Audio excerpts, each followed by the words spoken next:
Hello, hello, hello, hello. It's a musical day today. I was at the gym with my mama, and we was on the treadmill, and I was watching some video on YouTube, and I was like, you know what? I'm just gonna listen to music. Oh, and the music was musicking today. The music was good. I couldn't help but move a little bit, hum a little bit, sing a little bit, and um, I guess it carried through to the start of the video. So, roughly an hour ago, I made a community post that is now deleted with a poll from 1 to 4. I was on my way home from Starbucks because it's a day to treat myself. I mean, it's not like I don't go to Starbucks most days, but anyway. And I was like, I feel like using some cards that I haven't used in a minute. So, but I'm going to put a poll up. So, first drawer, second drawer, third drawer, fourth drawer is the box outside of the drawer that more cards used to be in before I had drawers. So, there was a tie between 2 and 4.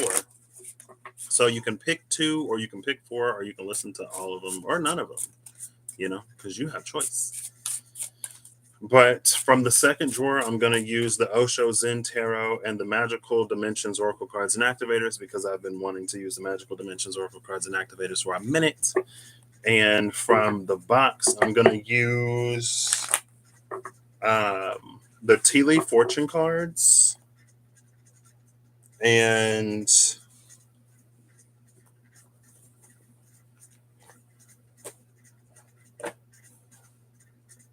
the Mystical Manga Tarot.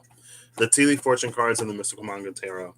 I actually wanted to use I got a Fairy Tarot deck to use with the Fairy Oracle cards, but since I've used the Fairy Oracle recently, I didn't go for it. So there's also the Gilded Reverie Lenormand from the second drawer, and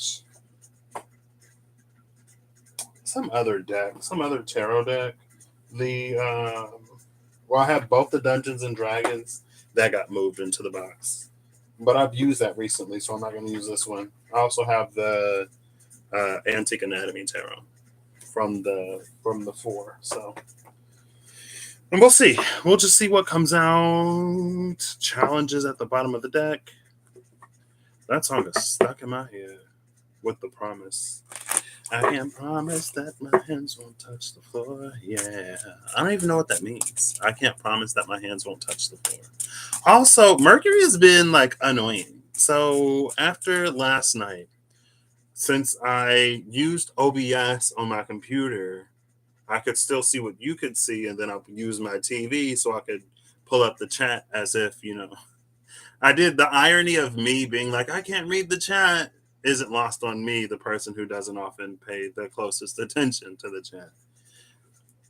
And then I ended the video, but since I went live on my laptop, all I had to do was go back into the studio. I went to go live and it brought up the live, so I could click into it and then end it. So it wasn't just spinning for hours. So, but then after that, my remote died or something. It'll work to turn on the TV. It'll work for a few seconds after I hit the power button, and then it'll just stop. If I plug it in, it'll work for a few seconds, and then it'll stop.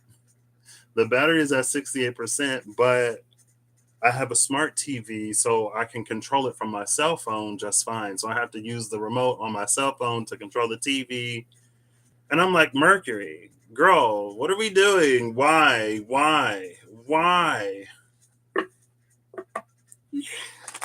But, thankfully I have enough physical possessions.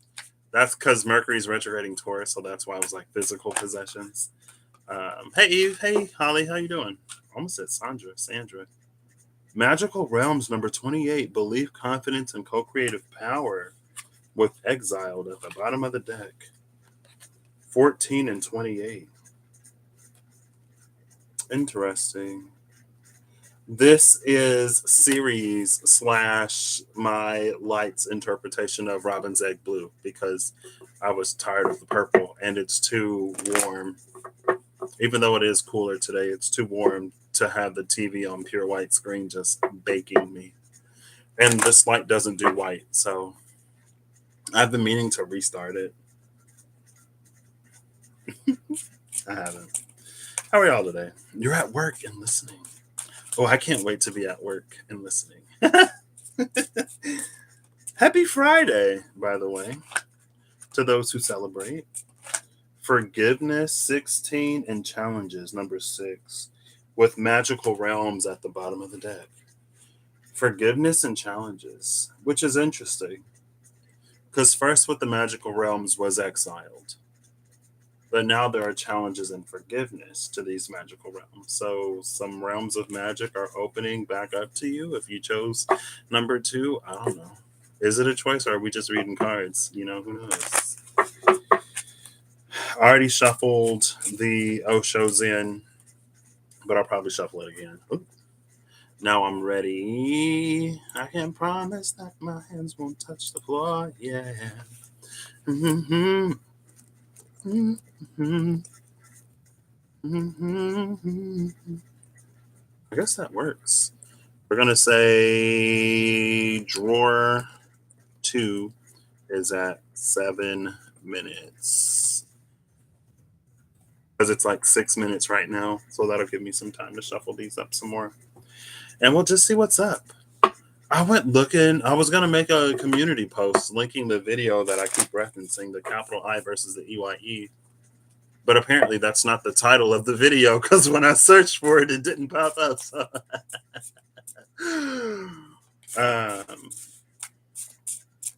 I don't even remember when Michael first showed up. I feel like that was a long time ago. Maybe early 2020. Maybe. Because I remember it was the Ace of Cups with the Archangel of Healing, and it was the Spiritual Dissolution tank, or the Spiritual Sensory Deprivation tank. And I think in that same span of cards, or in that same video, that's where the Archangel Commander popped up, and it was Michael that's like, here's your sword, like, learn how to do whatever with it. Because now it feels like, especially since the King and Queen of Swords were doing all kinds of stuff that swords don't usually do with their swords in the Lion Strider Tarot. Like now is the point where it's like we learn how our sword is different or whatever, girl. I don't know. Okay. Guilt. 8 of air. Oof. I know. With the lovers at the bottom of the deck.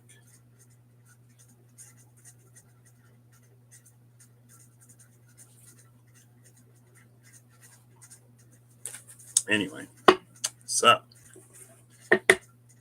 and totality on the other side. Okay. So if you chose or want the cards from drawer number 2, we're going to start with the Magical Dimensions, Oracle Cards, and Activators. The bottom of the deck is Breakthrough. Hey, Kirsty. I wanted to not drag my feet because I'm assuming you voted since you commented. And so, I know you're like 6 hours ahead over there. Breakthrough is at the bottom of the deck, which I love. I love this card. I feel like this blue is messing with things. Like I feel like the purpley pink didn't color it that much. There we go. There we go. Breakthrough at the bottom of the deck. Let's see. For those of you who chose to break through in the Guardians,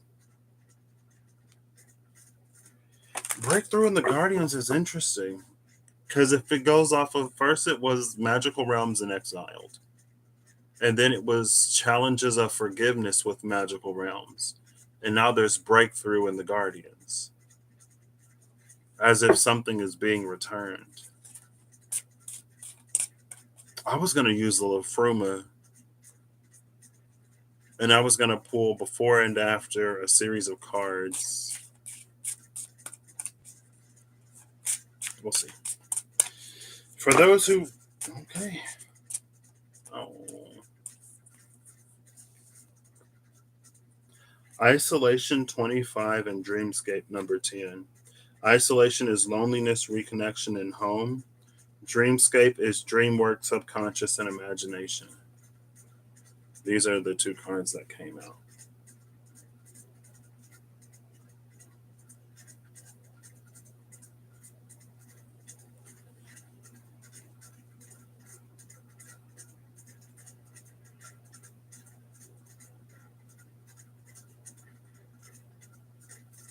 There is an almost grief in isolation because there's the wolf that's howling at the moon, and then there's the Mufasa in the moon up there.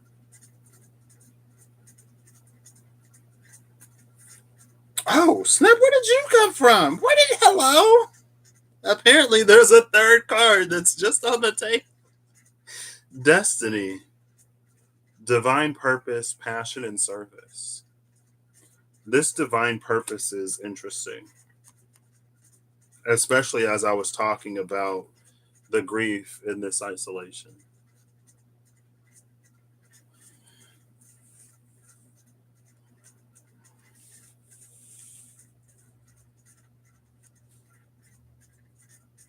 Isolation and destiny are facing different directions. And then the dreamscape in the middle is facing forward. So it's like this past, present, future type of energy. I was looking through the notes on my phone because I thought I had a note for like spreads or reads or whatever. And then I saw the Giannis Yana spread from when I was in the UK with Kirsty. And we saw we were at Trafalgar Square and there was a van with um, where's my phone? Let me just get the phone. Ba, ba, ba, da, ba, da, ba. That song is in my head. I'm telling the music was so good today. The music was music and I'm like feeling ah.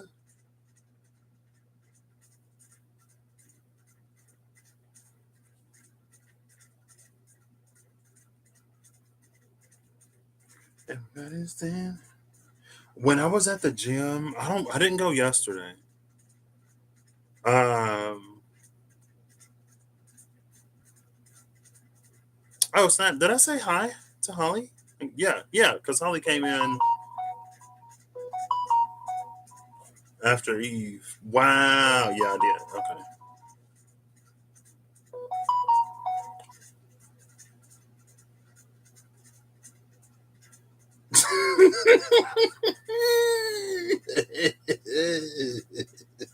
Mm. Mm.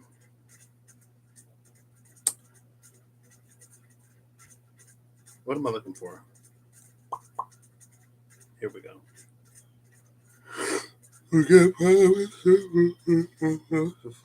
Yeah. I'm actually going to use this spread.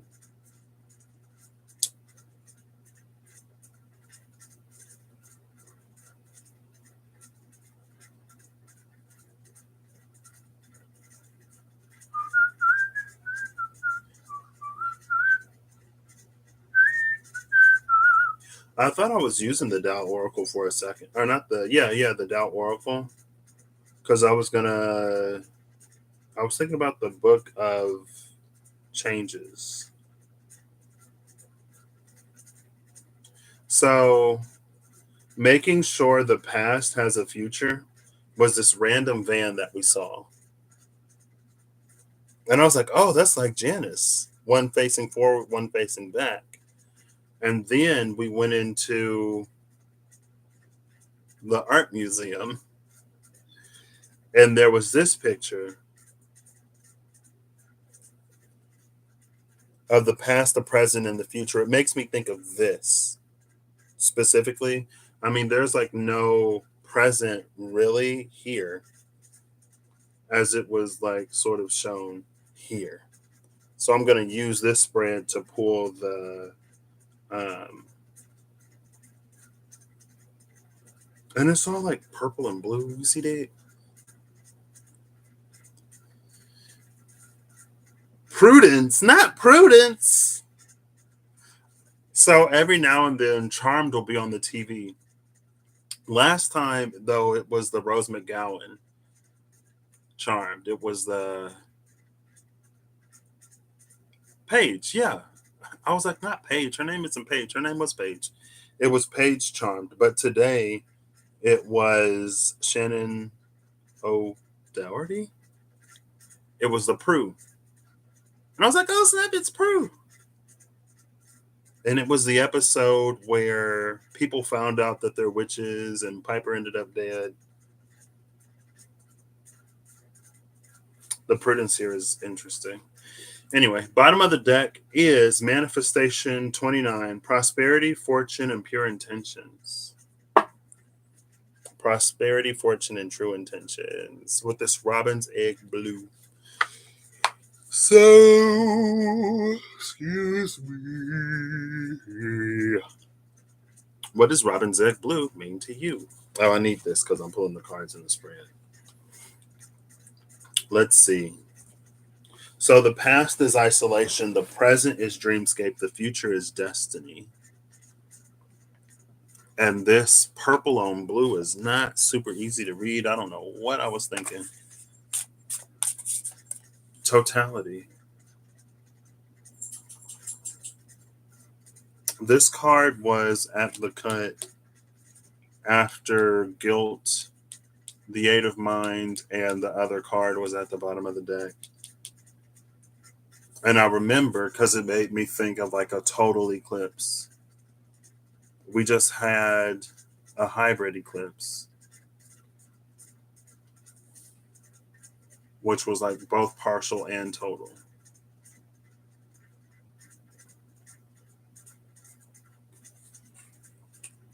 We'll keep that off to the side and we'll see. With no cares or worries, yeah, everybody's stand through the night. So in the first place, in the first space of potential is completion.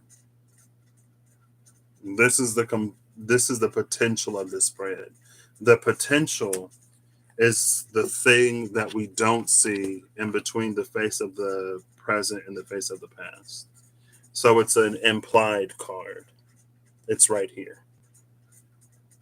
Rather than over here, we actually have those cards. Right? So interesting. The thing that we don't see is the potential of completion in the now moment. Completion feels like it plays on destiny in a way.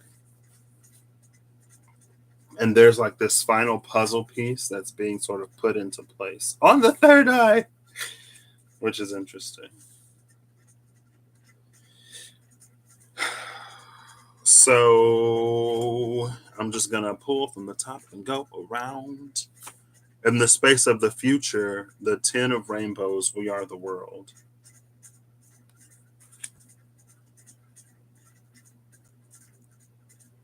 On how it serves moving forward, it's playfulness, which is in the court of fire. Don't ask. I don't think I've ever seen this card before. I don't think I've ever seen this. Playfulness. And it has like the same sparkles as We Are the World. Look at that. Gorgeous. Oof. I don't know if Patrick is qualified to read this because it's feeling a lot more lighthearted than.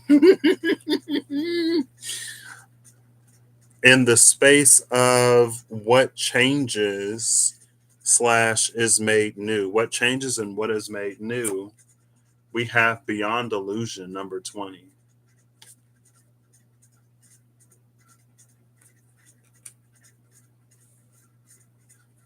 In strength, courage to exhibit, strength / courage to exhibit, we have control, which I think is the king of the mind.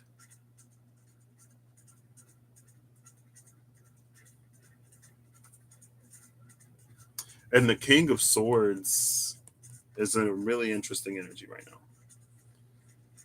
If you've been watching, then you know why. /how. Then you know what's it. I'm trying to there we go. That's the courage and strength to exhibit. What's ripening, number 6, is the rebel, which is number 4. So the thing from Aries season, but it's just the rebel, number 4. And then, hold up. Oh, that's 8. That 8 looks like a 5. The base instinct / survival is change. Number 10. See, y'all remember when I was talking about the whatever I was talking about that one time last time? It was when the Wheel of Fortune came out, and it was like there's this yin and yang, and when it's in balance, it's rotating, it's moving. And as it's moving, it's drawing things in. See the yin and yang at the middle of that change, and all of this movement around it as it's swirling, sort of pulling things in. Thank you. Anyway, old wisdom is new vision, number 12. There are so many majors here, by the way. And then finally, the past is success, the 6 of fire.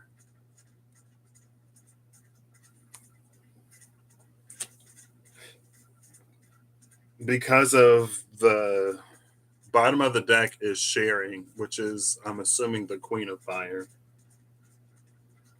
She used to carry a certain energy. Well, I don't think I would see her with the source quite often.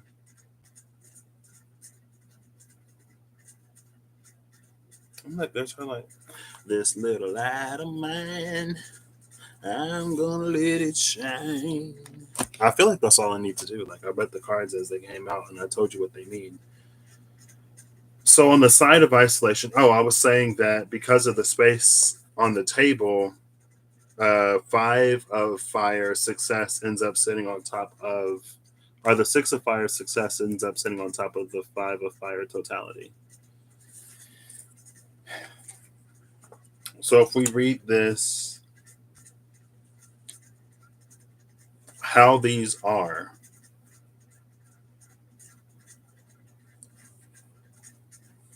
we have success and totality in isolation. These are clarifying the isolation,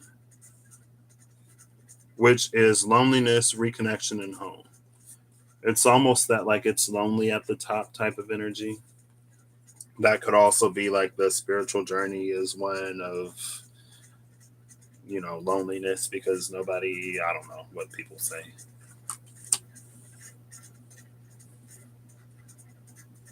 I also have the books because, hey, David, how you doing? I have the books because, this deck. Emotions, action, fire. Oh, here's the 6 right here. This character is obviously on top of the world right now, and the whole world is celebrating his success with a ticker tape parade. Because of your... Oh, no, he's actually facing different. Because of your willingness to accept the recent challenges of life, you are now, or you soon will be, enjoying a wonderful ride on the Tiger of Success. Welcome it, enjoy it, and share your joy with others. And remember that all bright parades have a beginning and an end. The 5 of action is totality. These 3 women are high in the air, playful and free, yet alert and interdependent. In a trapeze act, nobody can afford to be a little bit absent, even for a split second. And it is the quality of total attentiveness to the moment at hand that is represented here. We may feel there are too many things to do at once, but get bogged down in trying to do a bit here, a bit there, instead of taking one task at a time and getting on with it. It's interesting that it mentions their playfulness. playful and free, yet alert and interdependent because of the playfulness and the position of how it serves moving forward. The card of actual playfulness. There's actually like a lot of fire. The five of fire, the six of fire, this playfulness of fire, the 10 of rainbows, the king, I'm assuming, of the mind, and then beyond illusion, completion, the rebel, new vision, and change are the majors.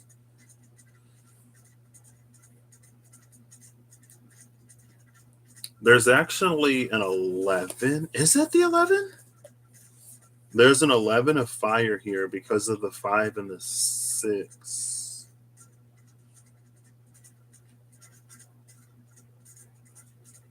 These go in descending order.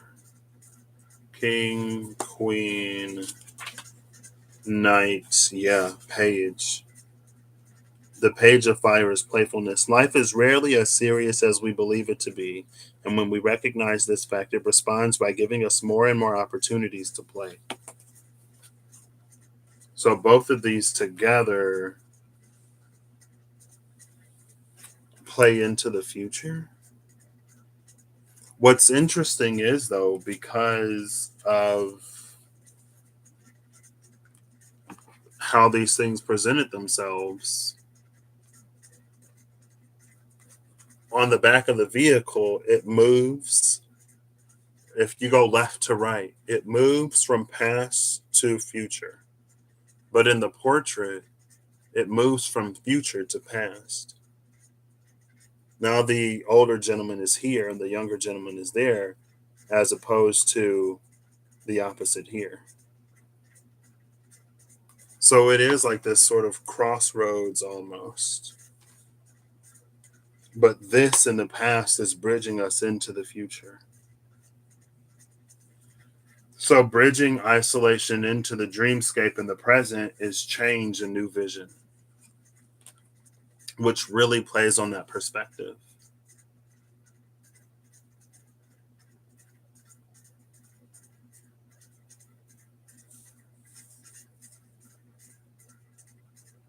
I was watching something yesterday. I think it was 7D Tarot because I was just.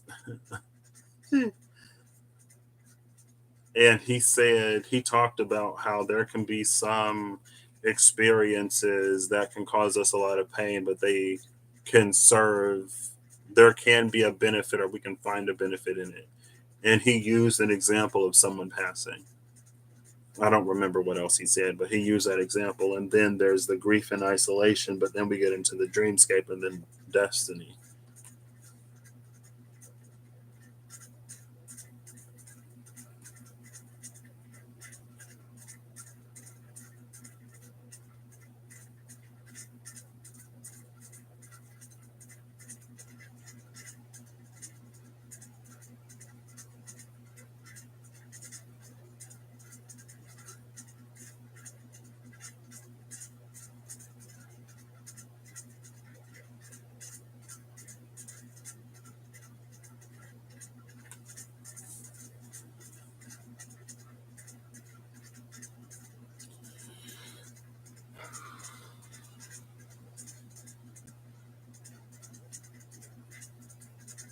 In the present moment with dreamscape is the rebel, completion, and control. Completion is kind of hidden. So it's the rebel and control. The rebel obviously rebels against control. But I don't even remember how these came out. I'm pretty sure it came out this way. Where's my phone? I just had it. Oh, where did I put it? It was here. It was right here. That's my other phone. Why can't I find my phone? I might end up using the Lenormand, honestly, because I'm kind of lost. I don't know why I don't even know what I expect anymore, honestly. Hi, Bixby. Here it is. Never mind. Okay. I feel like 99% of my conversations are like, "Hi, where are you?" Because I set my phone down somewhere and I can't find it.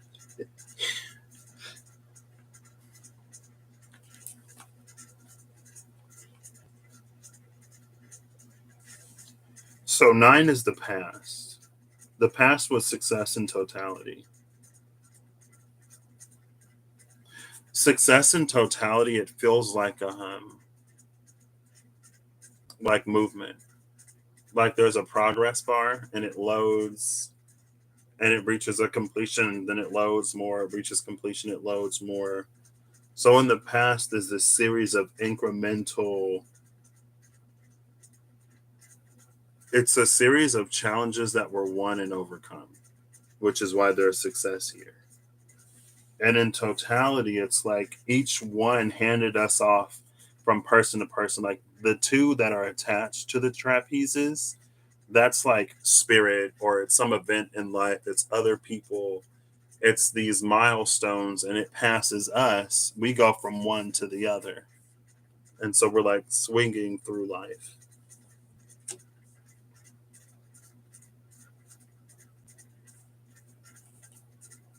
And each time we reach a certain success and it moves us forward.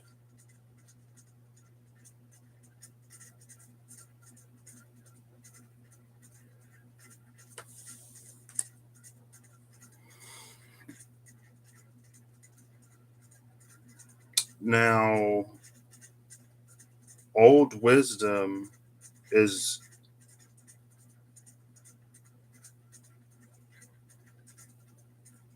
I feel like I put these out right. Did I pull these out right? Hold up. I mean, it is how it is now. I'm pretty sure, yeah, I'm pretty sure New Vision was on top. So, old wisdom is New Vision.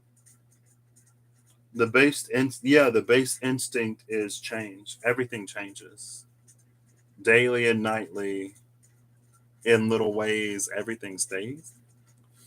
There's that song.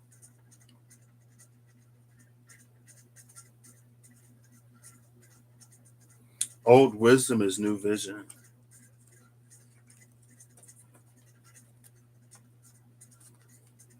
Maybe this is an old wisdom because in the current day and age, I don't know if humanity has ever necessarily loved change, but with the way that we can live our lives now, we can be a lot more stationary rather than being as nomadic as we may have been at one point in time where we follow the animals, right? Or when we were more dependent upon external circumstances that we had no control over. And so it's like it was easier for us to accept because we know that change is a constant. People talk about it all the time. But it was easier for us to accept and to not be so afraid of when we were also changing as things changed because we didn't have any other choice.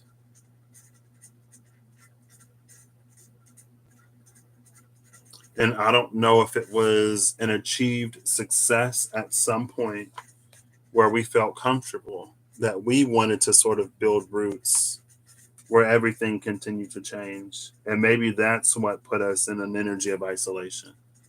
Or maybe that's where the loneliness of isolation comes in.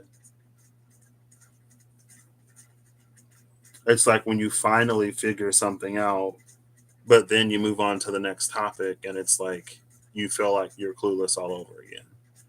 Or you graduate and you move to the next class, and you find like you got a whole bunch of other stuff to learn.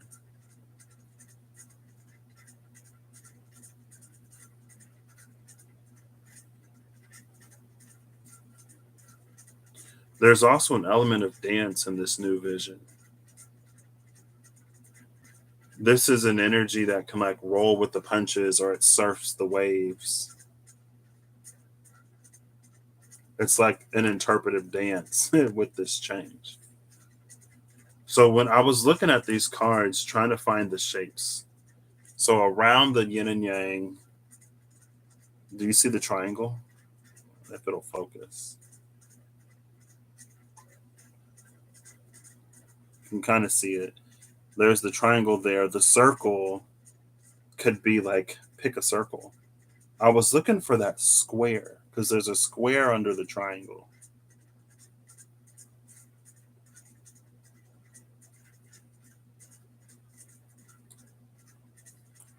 And then I was like, what are all these little symbols? We see the zodiac signs there. That ain't gonna focus. It's too close. The zodiac signs are on the outside. I guess those four things are the elements. In the middle is the yin yang.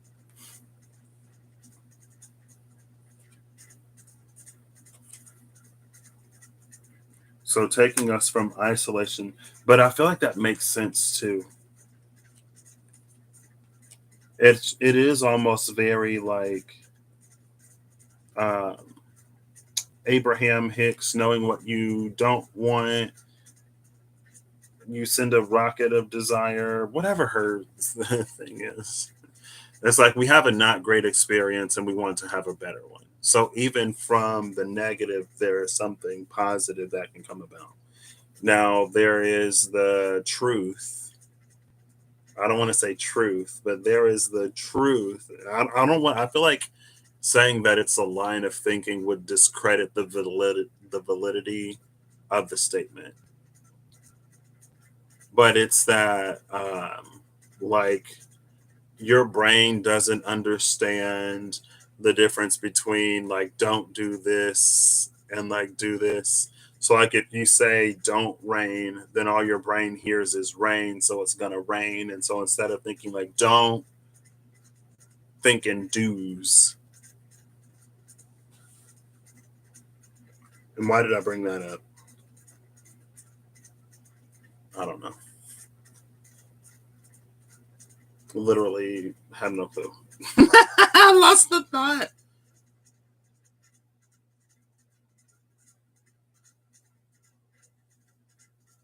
We're moving from isolation into dreamscape. Okay. Actually, I'll read isolation too. Isolation was 25. Ooh, there's Dreamscape. Dreamscape is number 10. I had forgotten. And I was like, ooh. Isolation number 25. It's connected with the violet white color ray. The celestial interpretation of isolation says isolation resonates to that of unification with mental powers and emotional insights of the soul. This sacred ray prompts us to awaken hidden memories that spark a matrix of inner soul and universal brotherhood. This supportive ray helps bridge a telepathic reunion to the soul's true home, encouraging a sense of communion with fellowship and love for all of creation. The oracle interpretation: there is a familiar connection that wants to come into your life, a connection where you may feel deja vu. If you are feeling a sense of loneliness or have been desiring a reconnection with your tribe or soul star family, this is a good time to make intentions to reach out and connect. The truth is, you are never alone. All you need to do is ask to contact home, and your soul star family will show up with open arms. Time to stop hiding and get involved in community. Companion crystals, snowflake obsidian, and mookaite, with vanilla being the essential oil. So it's in that isolation that you reach out for family. Oh, and it said, but right, all you need to do is ask to contact home, and your soul star family will show up. If you are feeling a sense of loneliness or have been desiring a reconnection with your tribe or soul star family, this is a good time to make intentions to reach out and connect. So with Dreamscape, maybe it's happening in the dream space. You go to bed at night and have dreams of the life that you're not living or you weren't living back then.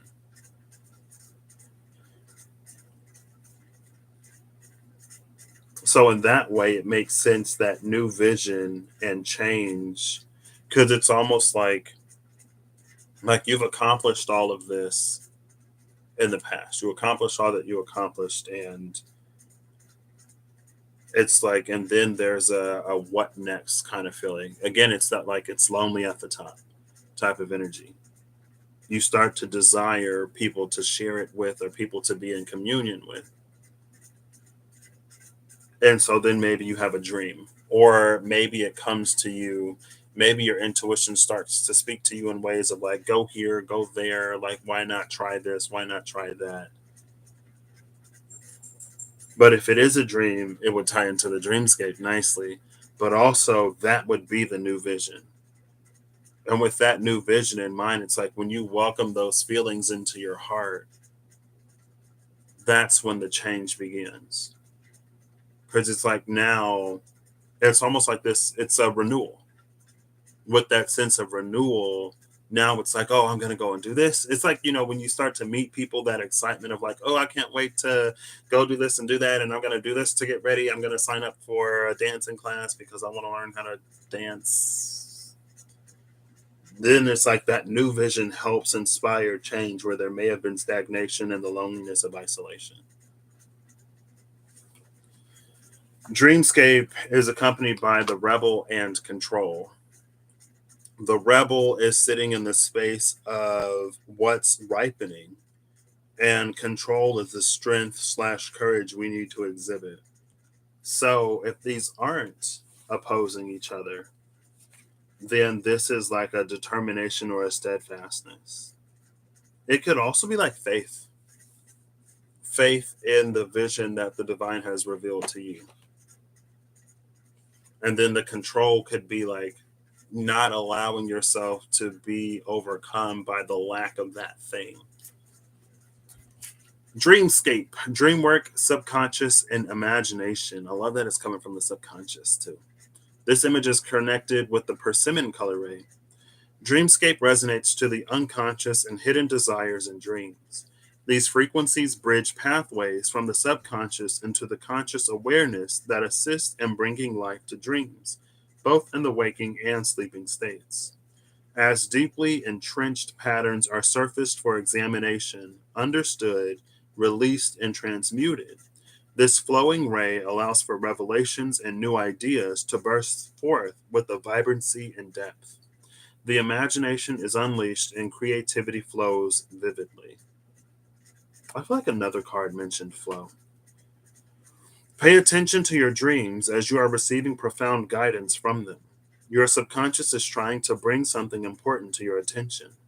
It's also a good time to expand your creativity and allow your imagination to roam free. Go deep within the realms of yourself, and you'll be amazed at what clarity you'll discover there. This is connected to shaman stone, green opal, and jasmine. And then there was like the butterfly with the sun and the bird, the crow. Here's this, so I don't have to pick up the card.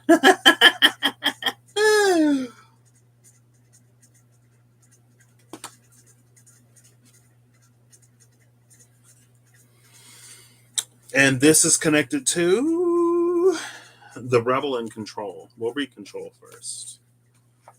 Again, this like master of the mind, king of swords energy. Maybe it's not king of swords energy. Maybe it's just the master of the mind. I want to do that one first. Mastery of the physical. No, where's mastery of the mind? Here we go. Here we go. Here we go. Here we go. Go. Go. Here we go. Here we go. Go. Go. It is the space of the king of swords. There is a time and a place for control, but if we put it in charge of our lives, we end up totally rigid. The figure is encased in the angles of pyramid shapes that surround him. Light glitters and glints off his shiny surfaces, but does not penetrate. It's as if he is almost mummified inside the structure he's built up around himself. His fists are clenched, and his stare is blank, almost blind. The lower part of his body beneath the table is a knife point, a cutting edge that divides and separates. His world is ordered and perfect, but it is not alive. He cannot allow any spontaneity or vulnerability to enter it.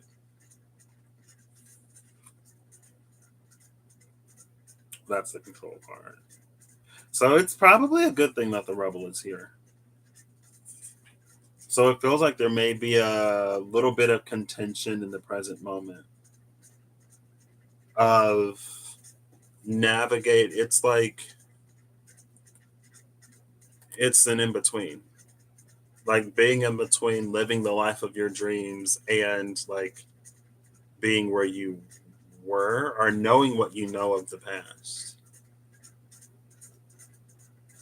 This almost makes me think of the child, where the parents are like, go and play with the other children, and the child's like, but I don't want to play with them. Like they all play like with this and they do that. Like I want to do this other thing.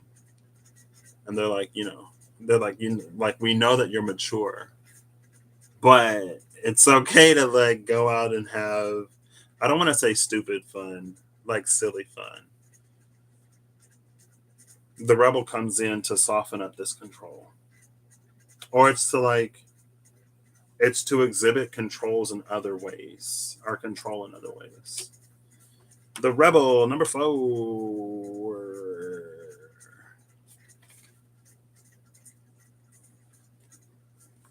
I'm only reading the commentary for these. I could read the other side. The enlightened man cannot be enslaved. That is the difficulty, and he cannot be imprisoned. Every genius who has known something of the inner is bound to be a little difficult to be absorbed. He is going to be an upsetting force. The masses don't want to be disturbed, even though they may be in misery. They are in misery, but they are accustomed to the misery. And anybody who is not miserable looks like a stranger. Maybe that plays on the totality and success of the past. Maybe it's like you got out of whatever situation that you were in. You were working to get out of that mindset and that mind frame, but you were still like surrounded by the same people, or you were still in the same environment that isn't necessarily encouraging or conducive to growth in that way. Maybe you got to go somewhere new, or you find new people. That's what the new vision and change and the bridge between isolation to dreamscape was about, finding community. The powerful and authoritative figure in the card is clearly the master of his own destiny. The master of his own destiny, and destiny is the next card. Interesting.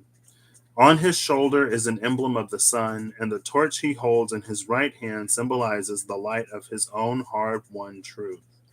Whether he is wealthy or poor, the rebel is really an emperor because he has broken the chains of society's repressive conditioning and opinions. He has formed himself by embracing all the colors of the rainbow, emerging from the dark and formless roots of his unconscious past, and growing wings to fly into the sky. His very way of being is rebellious, not because he is fighting against anybody or anything, but because he has discovered his own true nature and is determined to live in accordance with it. The eagle is his spirit animal, a messenger between earth and sky. The rebel challenges us to be courageous enough to take responsibility for who we are and to live our truth. The rebel is courageous enough, and is that not the position of strength/courage? Number 5. No, control is the position, which is interesting. Strength/courage to be exhibited. Number 6 is what's ripening. So, control is the strength for us to exhibit so that the rebel, this rebellious free spirit, can ripen. So this again, it feels like this control plays on like a not going back, not falling into old habits and old patterns, not looking at things the way that we used to see them, or handling and approaching things the way that we used to approach them.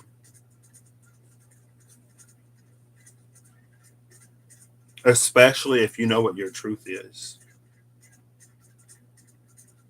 But it's almost like through context, it's almost again like that, like when you change, but you might be in the same environment or surrounded by the same mindset. It's like you don't fit in anymore. And so maybe to not stick out, or maybe to not ruffle any feathers, or to not cause any drama, you just continue to go along with whatever's going on, even though it doesn't agree with you. Excuse me, anymore. It's like even if you don't agree anymore because you've learned, healed, grown, because you've had a different experience or because your perspective has changed, but you say it anyway, you go along anyway, then there's a conflict between what you say and do and how you feel, which is why probably the rebel is maturing, is ripening. Because then that would be you like no longer going with it just for the sake of going with it and being like, actually, no, like that's not how I feel. That's not what I think. That's not what I believe. And I don't care who's upset. I don't care whose feathers it ruffles. I'm not going to continue to compromise my integrity to fit in or whatever. The reason why I did that is because when I was on the massage chairs after, see, the massage chairs are like, so my legs aren't sore all day.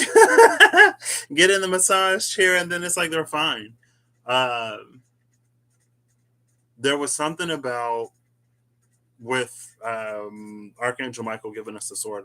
Every time integrity has come out, and it's like it's about us having integrity and us not compromising our morals and values and ethics and blah blah blah blah blah.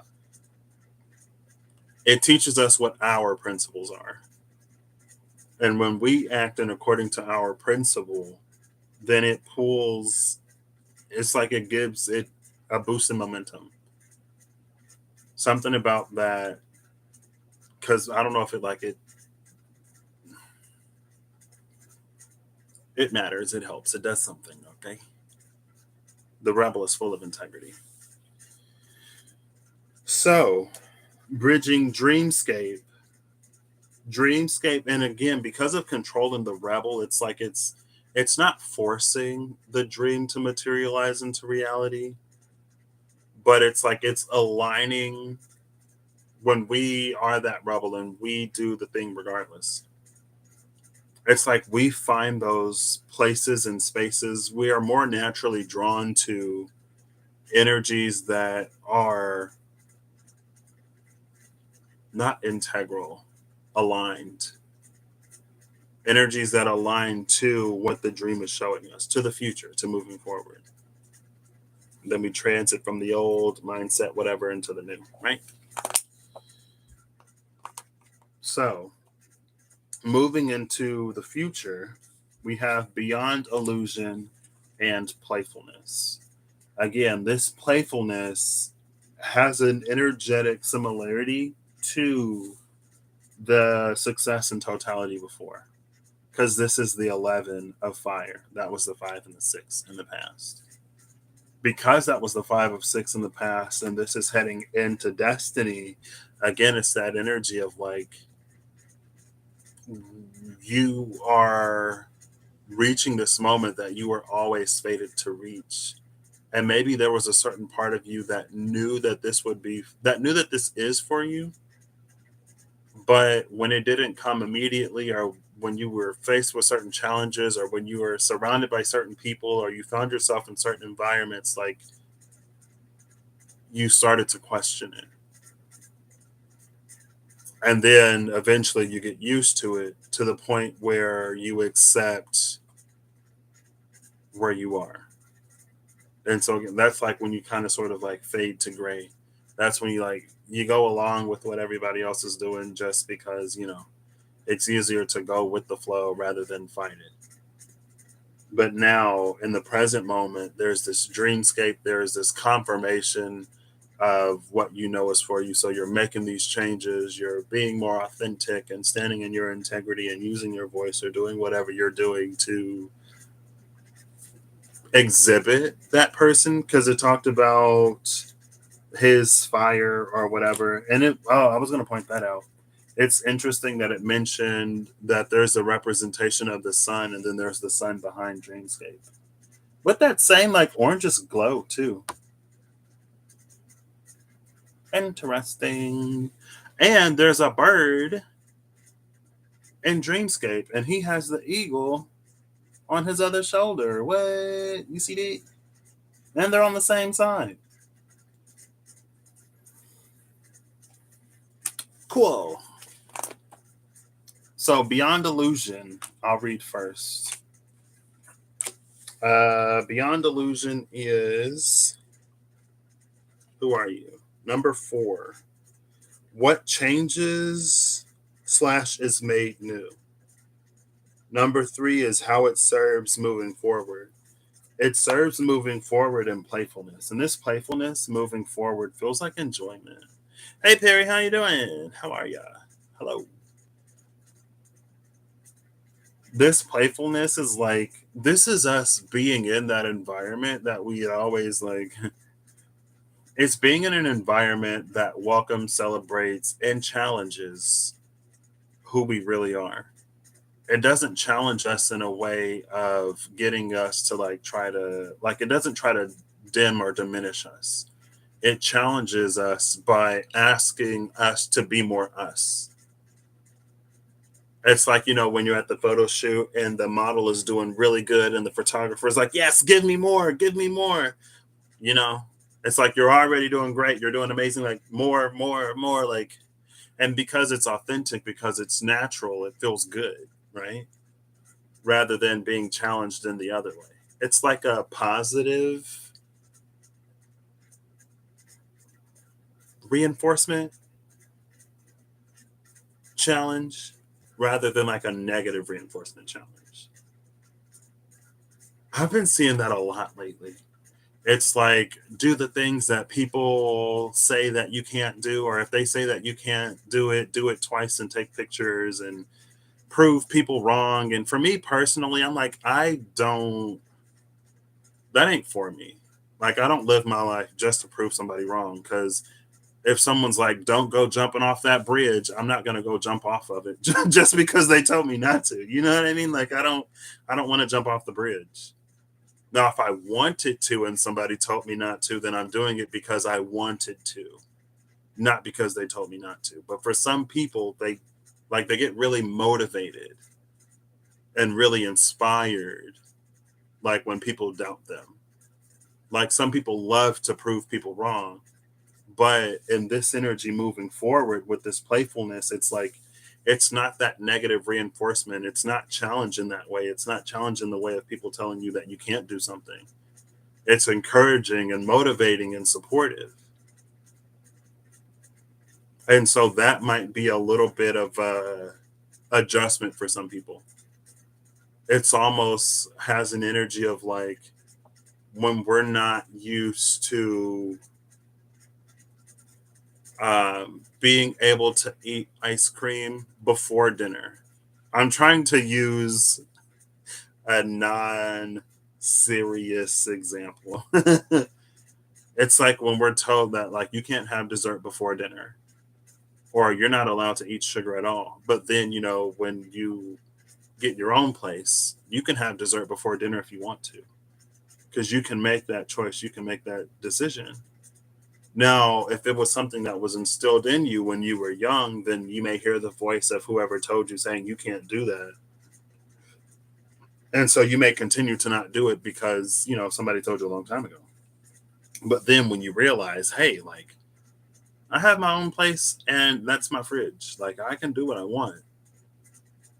It's kind of like that. But it's like there's that in between moment where you allow. But anyway, this playfulness is gorgeous.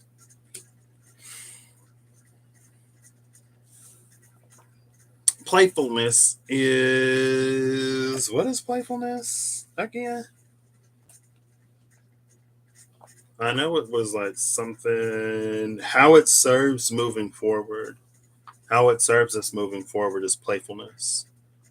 It's like a positive, fun exploration of the self. Again, because it's a safe space and it's encouraged. Playfulness is the knave of fire. And mastery of action. Playfulness. I already read this. So I'll go over to the other side. The moment you start seeing life as non serious, a playfulness, all the burden on your heart disappears. All the fear of death, of life, of love, everything disappears. One starts living with a very light weight or almost no weight. So weightless one becomes, one can fly in the open sky. Zen's greatest contribution is to give you an alternative to the serious man. The serious man has made the world. The serious man has made all the religions. He has created all the philosophies, all the cultures, all the moralities. Everything that exists around you is a creation of the serious man. It's the part that sticks out to me is so weightless one becomes, one can fly in the open sky. And again, this card, it has some kind of tie to totality and success. But like this was the crawling into the walking into the running. This is the flying. And playfulness, they can fly without needing these to like trapeze from, which is actually gorgeous. It makes me it makes me think of SpongeBob. You don't need wings to fly. All you need is friendship.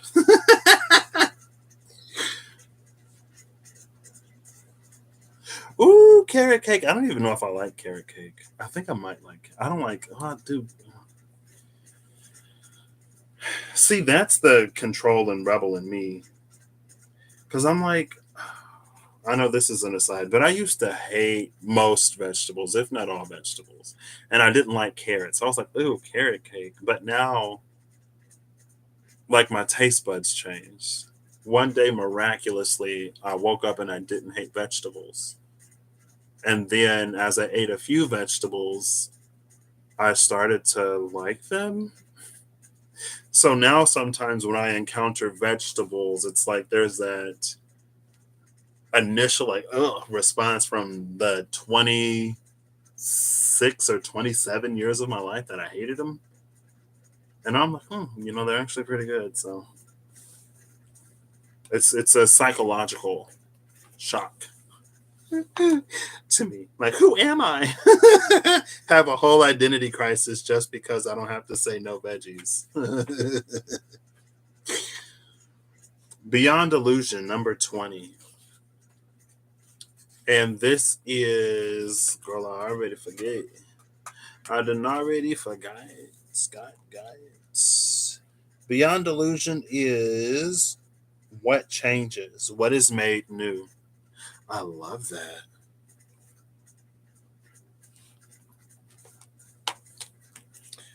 What changes and what is made new as we go from dreamscape to destiny.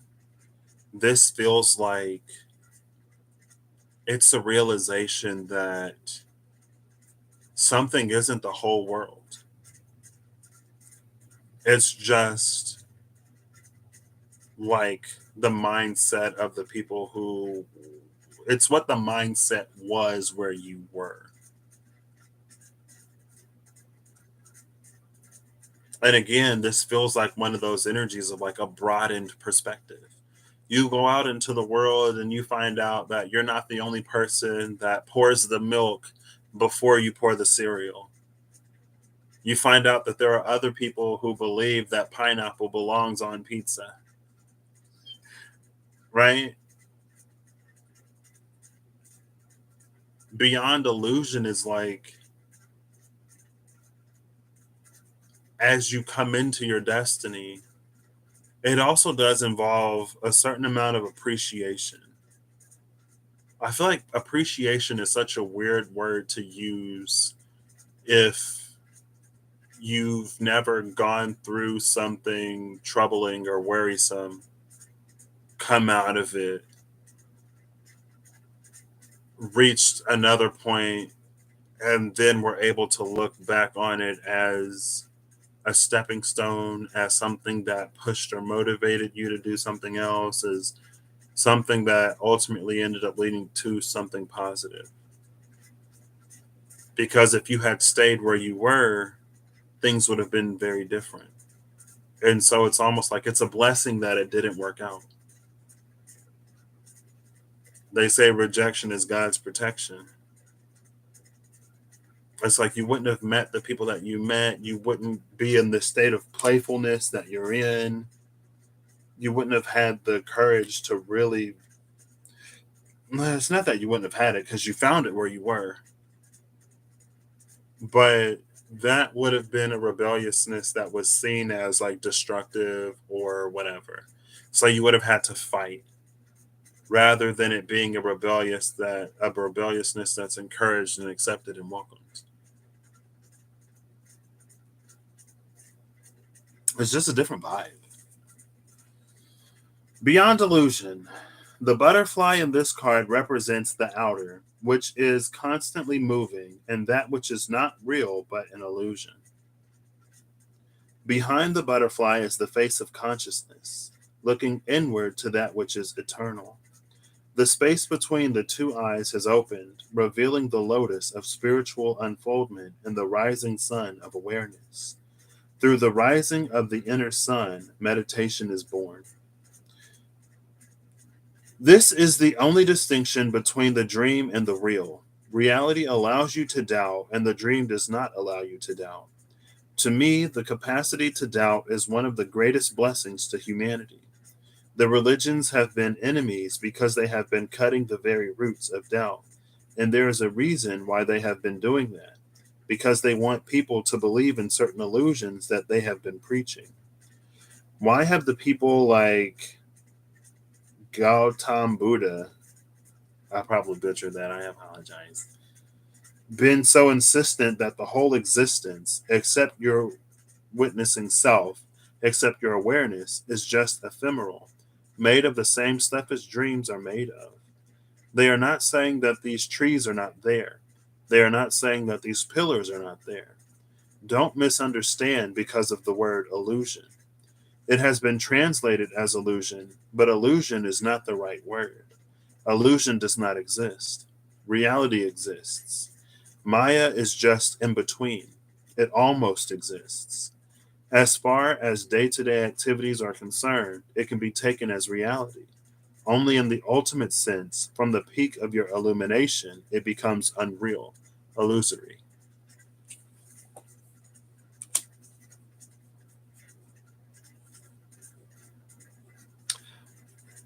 I love that. I was watching, it was a clip about detachment. And it was like detachment is not, you don't own anything. Detachment is nothing owns you. And so there's this thing here about like, because we use words to communicate, and because words have accepted general meanings, but they also mean so much more to us personally and individually, especially some words depending on how we've heard them, or some phrases depending on how they were directed and used at us, that we can almost misinterpret or lose the truth behind the word. So in this case, it's almost like the word is the illusion that masks the reality of the truth that's being communicated.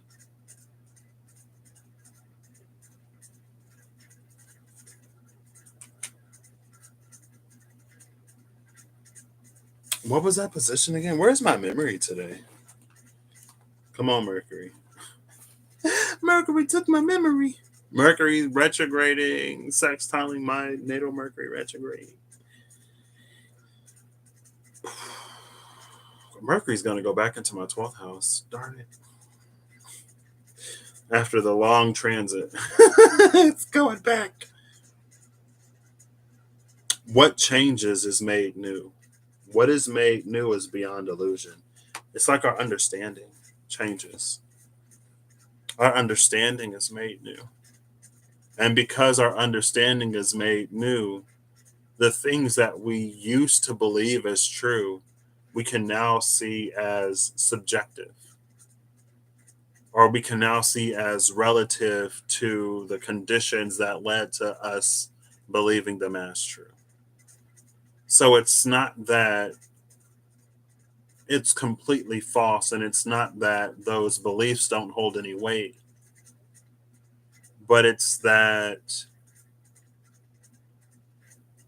again, it's like it's realizing that what we may have believed was an absolute truth is a relative truth, right? It's like the price of milk right now in your town is $5 a gallon, and that is true. But if you go 1,000 miles in any direction, the price of milk may be different. It could be higher if milk is more scarce. It could be lower if milk is more abundant. Either way, like that being a relative truth doesn't take away from it being true. But it's when you move to a space where it's no longer true.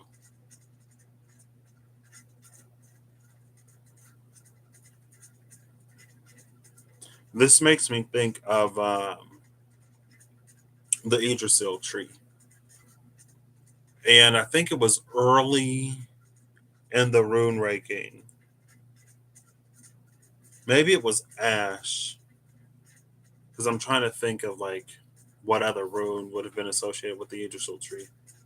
But there was this energy of like, from the Yggdrasil tree, we can observe the different realms in motion. And when we observe the different realms, there'll be some truths. It's like what's true in Alfheim may be true in Asgard, but it's not true in Svartalfheim. Or it's not true in Jotunheim or whatever. Or what's true in Midgard might not be true in Hell. But it's like there may be some things that are true in every realm. And that's what we begin to see as greater truths or grander truths or more absolute truths. And those other truths, again, like they're extremely valid. They are true. They are 100% fact in those few specific realms or in that one specific realm. But in the grand scheme of things, we can see other ways in other areas where it doesn't hold up. And that it falls into the dolphin spirit, this and that are true. I don't have that deck. I think it's the dolphin spirit. I've seen it enough, but again, I don't have that deck. So it might not be this and that are true. And it's breaking an illusion in that way. So now we have destiny. We are the world. And I feel like this really plays on that. Understanding that what is true for others is true for them, and what is true for us is true for us. And that it takes all kinds of people to make the world. And in that way, it takes all kind of truths to support reality. And just because another's truth isn't our truth doesn't make it any less valid in the grand scheme of things. But it's also to understand that, and this may be me projecting, but it's like it's also for us to understand that if we utilize the truth of another, we may have limited results. It may not get us as far as it got them. Again, it's like if you are from a place that was like you had to yell to be heard. And so it was true that like when you're communicating, if you want to be heard, if you want to be respected or whatever, you raise your voice. But then you go somewhere where it's like when you start to raise your voice and when you start to yell, it's like, no. Then it's like you're going to have limited effectiveness with that truth. The things that were true when you were in an energy where everything was more challenging and more difficult, like when you did the opposite of what people said because people were constantly trying to belittle or diminish you or keep you in line. But when you go to the place where like everyone's encouraging and they're motivating you forward, if someone's like, hey, I think you'll love this, and like you'll actually love it, it's not one of those like, here, try this jelly bean, and it's like the worst jelly bean in the thing. You know what I mean? Anyway, we are the world and destiny. Is this it? The 10? Nope, that's the 10 of the mind. Sorry, I'm looking for the 10 of rainbows. Hey, Steph. How you doing? I was like, did I see you today? No. Hey, how you doing? How are you? I was going to ask you a question, Steph, but I forgot what the question was. I feel like I was like, I need to ask Steph about, I don't know. We are the world. I should go outside today. It's so cool today. Humanity is depicted here as a rainbow of beings dancing around the mandala of the earth with their hands joined together in joy and gratitude for the gift of life. This card represents a time of communication, of sharing the riches that each of us brings to the whole. There is no clinking here, no grasping. It is a circle without fear of feelings of inferiority and superiority. When we recognize the common source of our humanity, the common origins of our dreams and longings, our hopes and fears, we are able to see that we are all joined together in the great miracle of existence. I love that part of, where was it? Here we go. It is a circle without fear of feelings of inferiority and superiority. That plays like, I don't know if I communicated it that well. No, it's I'm the type of person where it's like I'll be thinking about somebody and like let's say one day I remember that somebody said they had like a test that they were going to take or whatever. And I'm like, oh, I need to ask them about the test. I'll need to ask them how I want to ask them how it went.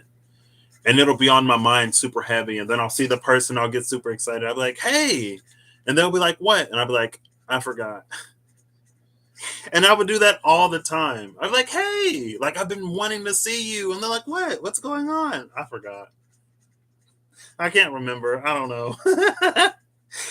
Some people would get so annoyed. I'm like, I can't help it. I forgot. But anyway, I don't know if I necessarily communicated in that way. It was affirmed by the affirmators with the confidence and ideal partnership.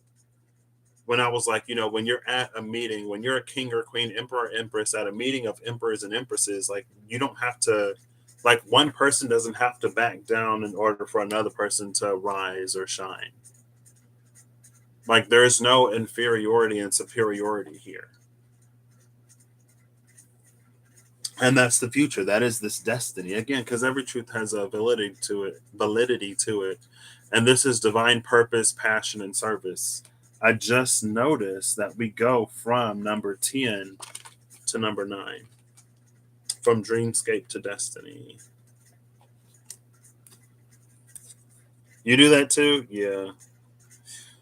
These are the magical dimensions oracle cards and activators. These are the Oshos and Tarot. From the 10 to the 9, dreamscape to destiny. Let's read destiny. Even though I read dreamscape first. Excuse me. 9. I was like, hello? Destiny, divine purpose, passion, and service. It's connected with the forest rose colorway. Oh, there's a clock. I didn't even notice that. Sometimes I notice things in the illustrations that I don't notice in the cards. There's a clock right there. You see that? So, destiny resonates to loving and purposeful service of the soul. The expression of joy and passion is released into awareness and takes flight as the soul becomes activated to its highest path and true divine purpose. It is now time to fully embrace the multidimensional self and its beautiful expression of loving service. A soul's specific mission is a wondrous journey, and this empowering ray supports revelation and courageousness of spirit. It's time. You are being called to your higher purpose and destiny path. Get in touch with your passions. Your work involves important service to humanity. This is not a time for waiting, it's action time. Call forth joy and passion to fulfill your life's purpose. And if you don't know what that is yet, now is the time to explore. Call upon the elemental and fairy energies to help you share your innate gifts with the world.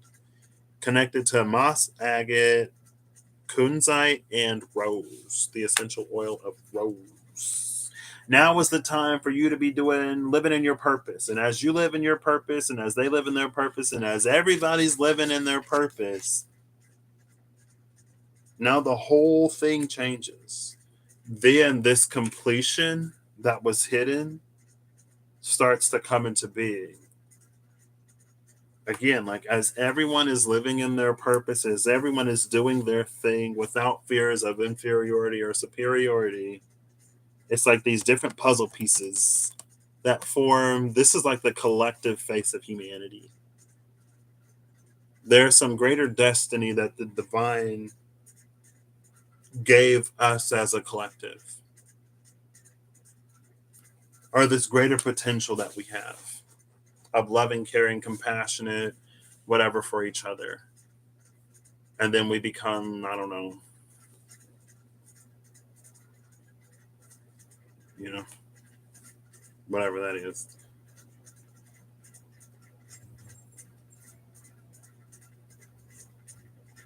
And it feels like this operates on many levels. It could be us in our family, it could be us in community, it can be us in the world. This is interesting because I've mentioned, I don't remember where or why or when, but I remember recently I mentioned puzzle pieces. And it was like if you don't look at the image, you only look at the shapes as you're putting it together, then maybe you can assemble it, but the image may not be cohesive. And it's not even that. It's like if you don't realize as you're putting the pieces together that they form an image, then when you see it, it's like this mind blown, like, oh my gosh, it all like means something. It's not this just this task of seeing what fits where with who and why. So this is gorgeous. This is beautiful. And manifestation is at the bottom of the deck, and exiled is behind manifestation, but we're gonna ignore it this time. Wow, what do you mean? Am I okay? I felt disrespected with the squirrels. Squirrels kind of, I get that. I resonate. Manifestation is the bottom of the deck. Manifestation and sharing. See, sharing and the manifestation. Love that. Cute. So if you chose number two or if you watched it, there you go. I was wondering, I was a little concerned because the magical dimensions is very magical. And the Osho Zen is no less magical, but very Zen. So I didn't know if there would be any enough of an overlap that it'd be cohesive. But luckily, I built that spread, you know, and it worked.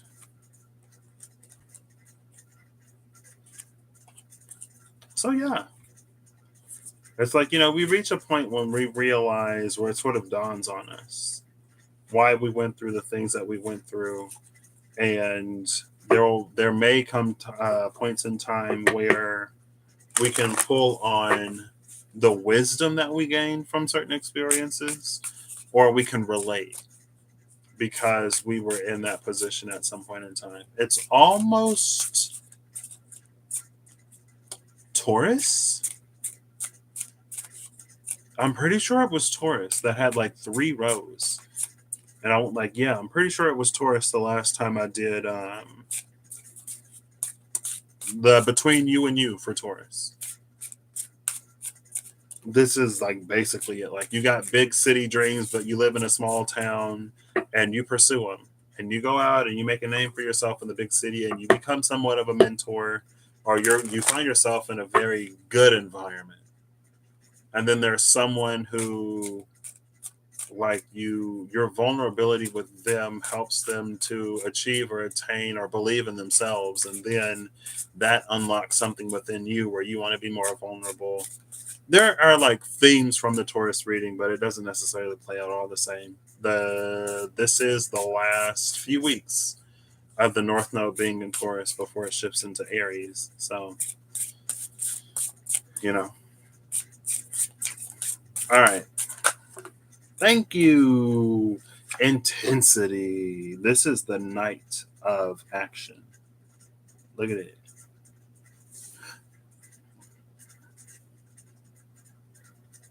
Is this something like birthing itself? Have y'all ever seen a horror movie where it's like the alien is like trying to get out of somebody's stomach before it like rips out or whatever? Because this, she is like tearing into the light from the dark. Oof. Ah! Is that how babies are made? Ooh. So we have inner voice here with intensity, but behind inner voice is this ripening, and that's why I'm excited. The nine of rainbows.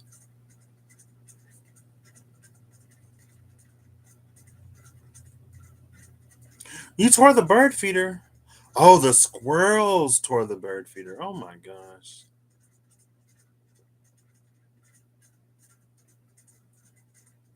What is this? I'm sure this isn't so violent. Just feels like it. Intensity.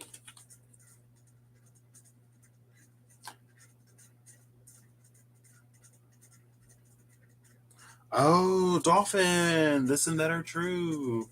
I'll leave this for you. The intensity of your inner voice. So is like your intuition maturing? Is your relationship with the divine ripening? Because there's this intensity in the inner voice.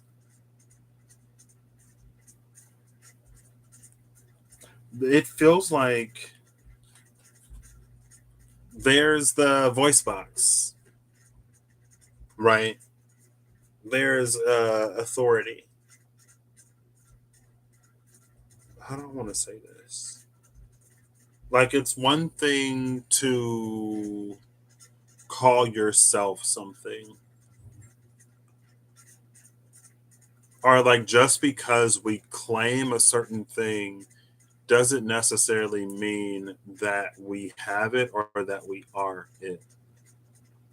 This isolation dreamscape destiny, that thing that is destined for us, it's like we always have that capability and that capacity for us, because if we're destined for it, then are we ever without it? Not really. But there's an intensity of this inner voice that when it speaks, the world listens. And it's like that's that ripening. Unless you're the fig tree, then you get cursed by Jesus.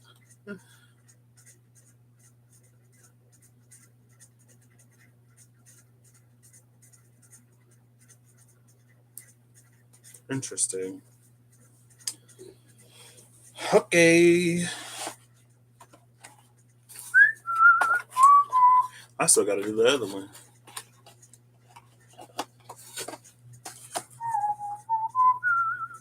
I haven't spread built in a minute.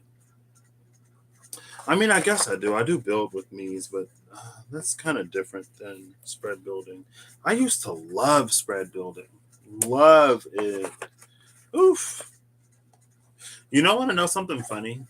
I was in my last semester of school and I was getting really into spread building and really into a bunch of other stuff. And I was like, stop it, stop it. You need to focus on classes. And I was like, fine, I'll finish up my degree. And then after I finish my degree, I haven't done Virgo yet.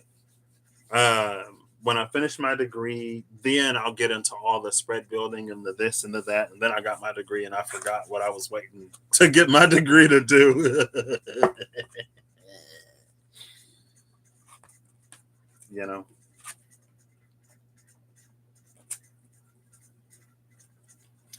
ever since I was a kitten, I've had a dream.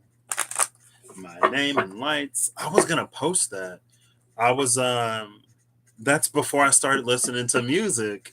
I was listening to something and Hollywood Cats Don't Dance came into my mind. And I listened to it and I was feeling good. Like the music was hitting today. That's the vibes. I was gonna be like, this is the vibes, and I was gonna make a community post. I might still do it. But it makes me think of this.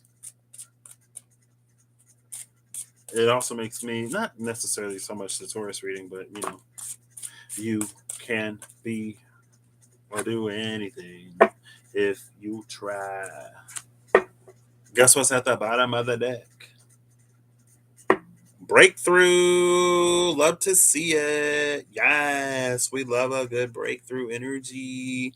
The card that came out is the Sacral Portal. Creativity, intimacy, and inhibition. If something breaks through the sacral, is that Kundalini energy? Oh my gosh.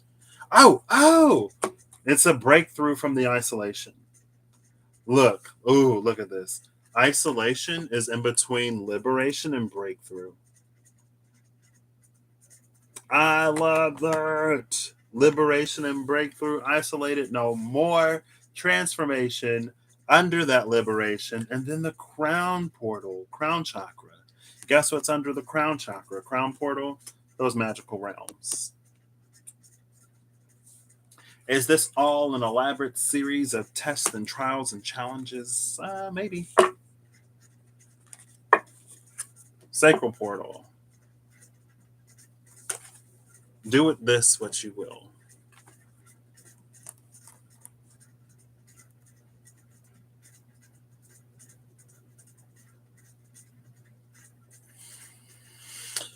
You can pause that if you need to. I got another 4 to do. What's that? Now's the time because you're free to do what you want to do.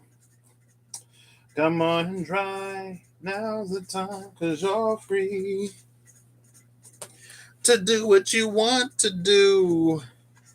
You've got to live in your life. Do what you want to do. I feel like I was going to say something else right there. Destiny. I don't know why I cut the deck, but Destiny is there again. Sure. I think I was trying to see if that was the top or the bottom, and Destiny was there again.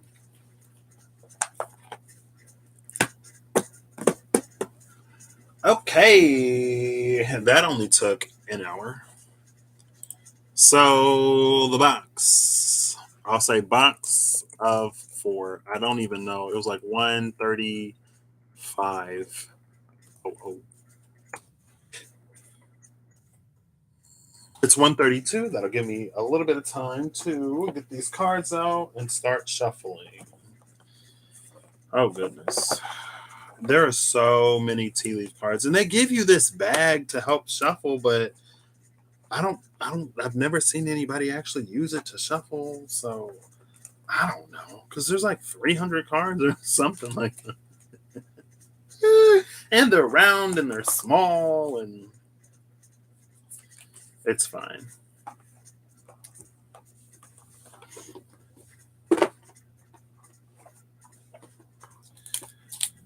Just do what you want to do. Now, I love the Mystical Manga Tarot, but the court cards are like court cards. It's hard to like pull off of the court card sometimes, but I am a firm believer in what needs to come out will, and the divine will communicate it in the way. Oh, I was going to pull some of the Gilded Reverie Lenormands to finish that off. I guess not. So, I got another minute and a half to get these shuffled up. Oh! Someone's impatient. Let's see. We have the 6 of Swords and the Moon. I feel like this energy is... This did come out. It was the 6 of Swords, the Chariot, the Moon, clarifying how the Queen of Swords found out that her sword can create life rather than just ending it. It's like moving forward no matter what. But it's this trust in the divine. And it may be a trust that was not earned. It was a trust that was won because of how you navigated. And then the 10 of Pentacles at the bottom of the deck. Yeah. Hello? Come on. Dumplings.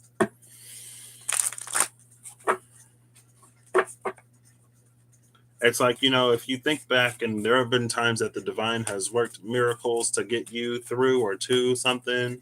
It's like, if the divine can get me through that, they can get me through this. I believe, I trust, I know that it all works out for my betterment, for my good. Sometimes the moon is just things that we don't know. Can the unknown be scary? Yeah.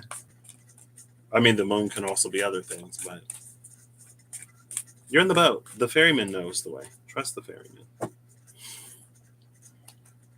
135. So if you chose number 4, then I have this box that when I didn't have as many decks as I do now, held like all my decks pretty much. That's not true anymore. I have so many, so many, so many.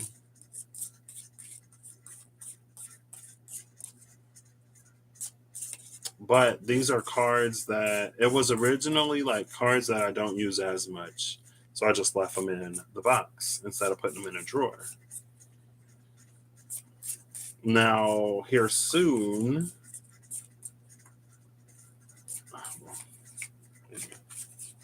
healed and sealed. Be graceful and kind. Aw. You were going to get your tea leaf out today, too?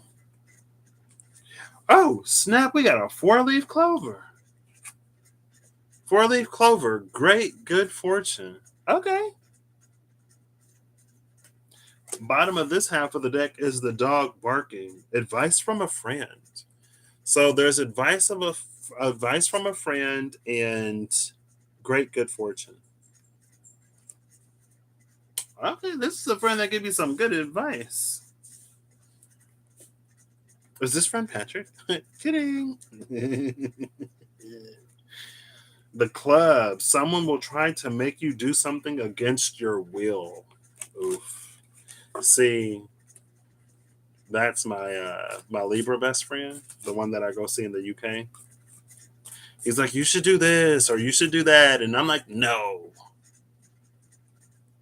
And then life happens, and then I'm like, I did what you said, and it worked out great for me.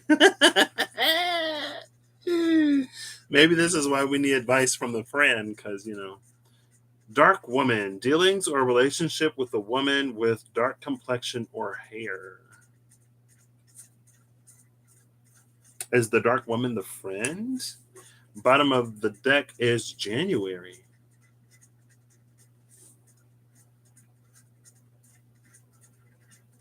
You think your mom visited you? Oh, snap. Yeah, that's why.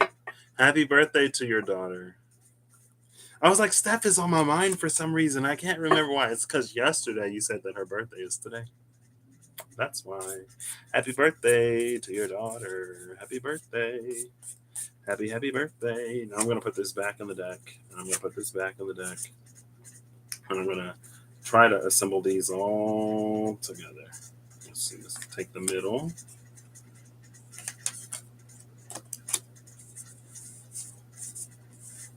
Shield. Oh, gosh.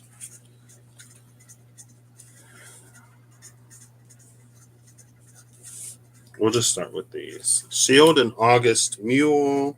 Bottom of the deck is Nest. An emotionally secure, loving family is important to you.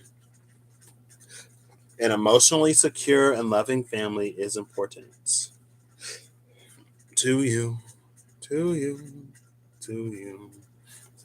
So it should be Mother's Day. Happy Labor Day, Steph. Happy Labor Day to you.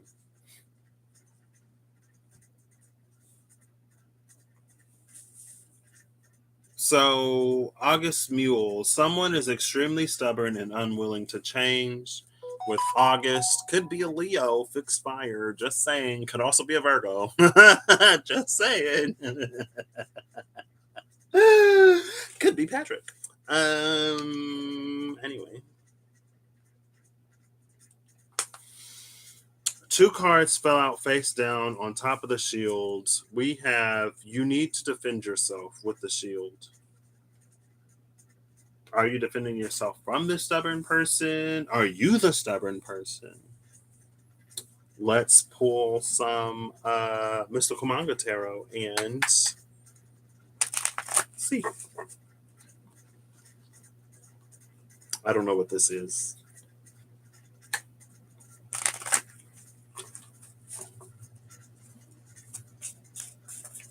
All right. Oh. The Nine of Pentacles fell out on top of the extremely stubborn and unwilling to change person. First, it fell in the middle, but then it like went down on top of the mule. Oh gosh, that was like too many cards.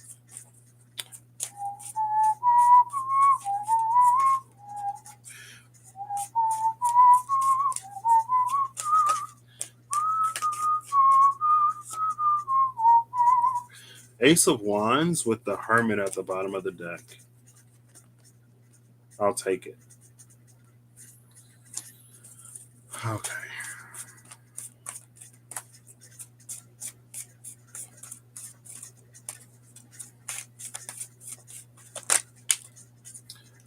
And then the Knight of Swords on top of the Nine of Pentacles with the Seven of Pentacles at the bottom of the deck. And the Devil under that, but we're not gonna take it because we're done.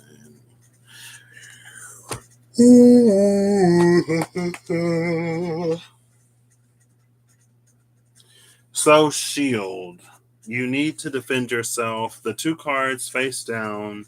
It's the Beetle, Good Fortune, and the Four-Leaf Clover, Great Good Fortune. Two cards of good fortune. Two cards of, well, great fortune and good fortune. With you need to defend yourself. So you got, it's like, you know, when you win the lottery and then like anybody and everybody comes to you and they're like, hey, like I need this, I want that. I don't know if it's necessarily that. I don't think this advice is necessarily bad intentioned, but with the Hermit and the Ace of Wands, like, see, the Nine of Pentacles, this fell out on top of the mule. It could be a stubborn Leo or Virgo. It doesn't have to be. It's the month of August. The month of August is the last month of the summer, which might be, it's like before harvest season. I'm feeling like, so it's not quite harvest season yet, right? Because Libra starts in September, and that's the fall, which is like the beginning of harvest season, right? The burn months: September, October, November, December. Well, you probably have harvested by December. But with this Nine of Pentacles and the Knight of Swords, it's like this is someone who's been able to do very well for themselves. I wanted to change the color of the light to chartreuse, but it's fine. Well, I guess I can do it now. Hey Siri, change lamp to chartreuse. I don't even know if my phone heard me. I don't think Siri heard me, so it's fine. This is someone who has done well for themselves. So it's not, again, that's why it feels like it's not bad intentioned. And maybe they see a potential within you, or maybe you're coming into that fortune and they're like, hey, you should do this with your money. You should do that with your money. You should invest it in this or that. And then it'll blah, blah, blah, whatever. And it's not to say that they're wrong. It's not to say that it's not solid advice. But with the Hermit and the Ace of Wands, for you, it's like there may be something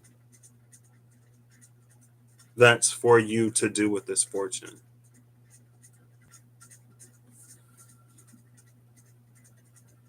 And it's something that, with the Hermit, it's like it's something that only you would know. Maybe you have been doing some exploration of the self. And in that, you have found the things that you truly desire. We'll say that you found your purpose, you found your calling. And with the Ace of Wands, now it's the time for you to put in the action. Now it's the time for you to begin doing things in that way. And so when the fortune comes to support your mission, your purpose, or your calling, your fortune is to sustain you, but also to cover whatever costs are to acquire the resources to do that. This other person might just be looking at the money as like money, right? So it's like you should invest in capital and you should do this and you should do that if you want your money to make you money. Now you can do that, but it almost makes me think of when the Israelites was out roaming in the desert. I forget where they were, but it's like it would rain bread or manna and whatever else, and so they were taken care of. But on Sundays, on the Sabbath, like nobody was supposed to work or doing anything, or like it wouldn't, whatever. So they would try to hold on to the manna and the bread, but it would spoil. And it's like if you're already being provided for, if you're already being taken care of, if the divine has already proved themselves as uh, capable of supporting whatever you are doing, then you don't necessarily have to get into the whole. It's not that it's necessarily scarcity, but it's almost like this fortune is for a reason. Like there's a purpose behind it. And when it starts to get diverted to other things, that's when the well might dry up because that's not what it was for.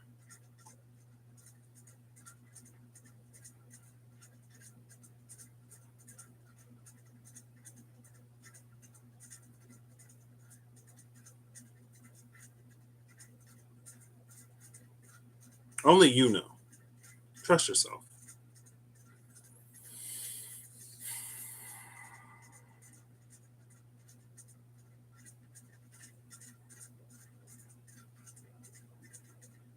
That feels kind of complete.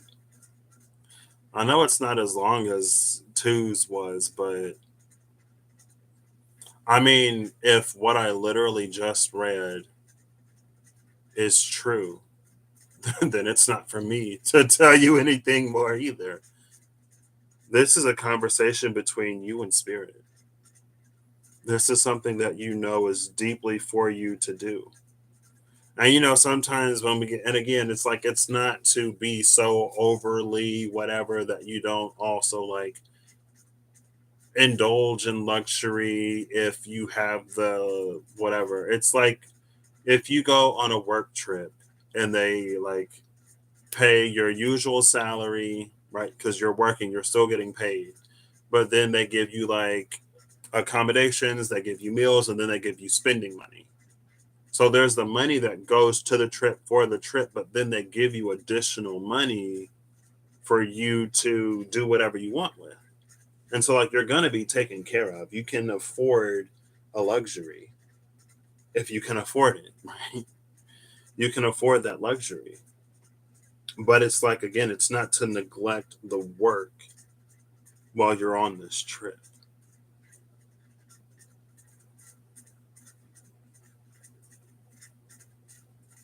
And so again, like I'm not gonna say don't listen to the person who has all the money advice or whatever. Maybe it's like it's just don't lose focus of what it's for. Don't lose focus of what it's all about. Don't lose focus on the greater thing. Because when it becomes about the money, when you focus too much on the money, then that's when it can kind of sort of like if there's something that is for you to do and you've been listening to this wise friend and they're like, oh, that's not a sound investment, or oh, like I wouldn't use the money in that way, or like, oh, don't touch this money, you should use it to do that. But the divine is communicating to you that use this resource to go out there and do this thing, that's when it can sort of begin to form conflicts. And that's where contention can come in. And it's for you to do the thing that you know is for you to do. Like people say, money is a frequency, and the divine is powerful enough to send a few dollars your way. You know what I mean? Or more than a few.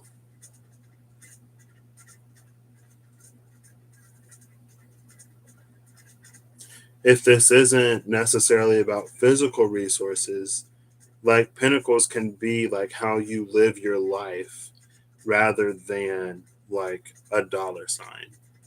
So it's like, let's say that you want to go and do something charitable, and someone's like, well, there's no money in that, or like, you're going to struggle, you're not going to be able to do this or do that, you should get a degree and get a job and blah blah blah blah blah blah blah blah blah. It's people with degrees that ain't got the jobs that they got degrees for. It's people that with degrees that had the jobs that they had the degree for, and then they found out that they hated it, so they're not even doing it. So what's the piece of paper for? What did it really give them? Now, maybe they use some kind of knowing or information. Like maybe it still serves them in some way, of course. But there's something here about not being afraid to walk your own path. And it's also knowing that it's not for you to convince other people. Some people won't be convinced until the very end, and then they're like, I didn't think it would work out, but there you go. I was like, yeah, of course it worked out. Hello? It was divine inspiration. I didn't just pull it out of my hat. Cool. I guess that's it. Yeah. And honestly, like, who's comparing? Yours wasn't as complicated, so it's easier. You have everything you need and then some. We can all afford to be generous in our own unique ways.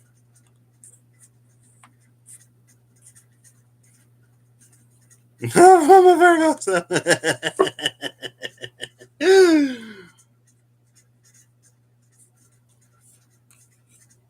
Oh, was that the sun?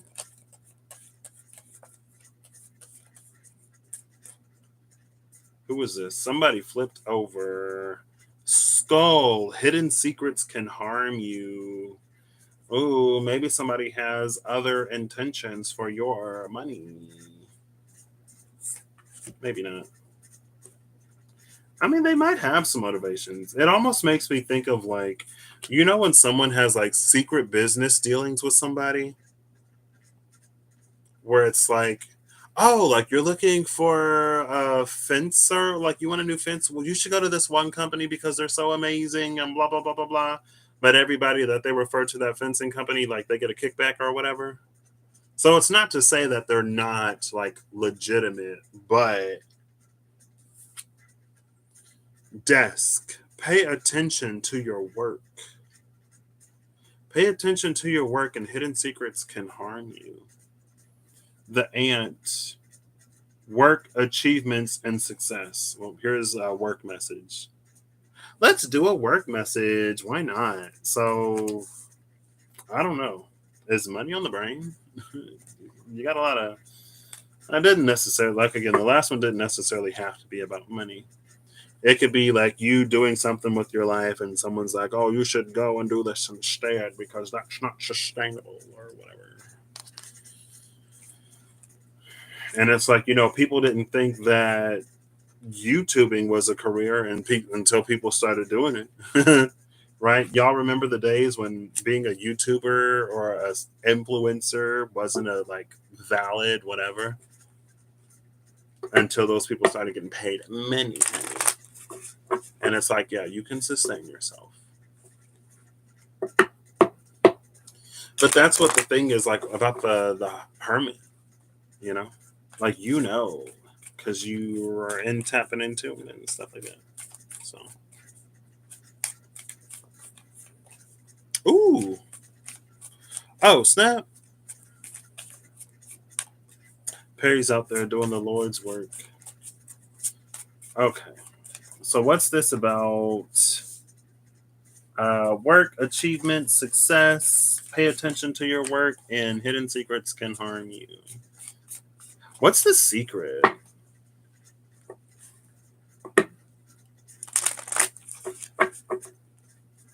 What's the secret? What's the secret? What's the secret? What's the secret? What's the secret? What's the secret? Amen. What's the secret? What's the hidden secret? What's the harmful secret, though? Right?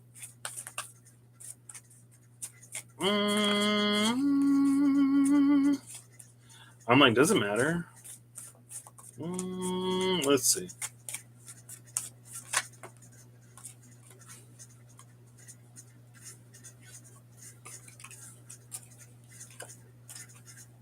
Three of Pentacles, Five of Pentacles, Three of Cups. This is almost a storyline of like someone who goes into business with like people. And maybe there's a difference in opinion about how the company should move forward. So one person gets ousted, and then like the remaining people go and do whatever. Someone is conspiring to let me stop. I'm sorry. um, you know what? I did an internship. The Queen of Coins at the bottom of the deck. I did an internship that was all about, having a startup and turning a startup into a successful business, and like all of the stuff that you do to do that. And before I did that, I participated in the soybean competition. The soybean competition, you use soy or some part of the plant in a new and innovative way. And you create a product, and then you prototype it, you market it, you present it. Now, at some point, I can't remember if it was at the end of the competition. I think it was some point in the beginning of the internship where they were like, you want to have a conversation early about how you're going to split up profits or whatever. Because after the money is made, when there's like dollars on the line, now everyone wants to have more money, right? It's like the person who didn't do anything the whole time, now all of a sudden they want a fair share or they want more. Like, let's say there's three people and one person ain't do nothing. The one person that didn't want to do nothing, he's like, well, we should still split it three ways because there's three of us. Or a matter of fact, I did this, so I should get 50%, and then you two split the remaining 50 half and half. And it's like, girl, but like, what did you do? Hello? But it's like, when there's actual money on the table, now there's like, it's all of a sudden this whole thing. But if you have that conversation beforehand, you already know how you're going to split it up. You already know who's responsible for what, so that then when it comes in, the agreement was already made.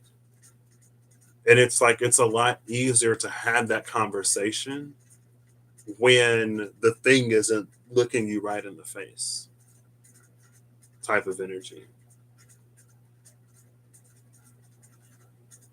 And the Three of Pentacles, Five of Pentacles, Three of Cups makes me think of that. I think too, it's almost like this could be someone who's going through something. Oh gosh.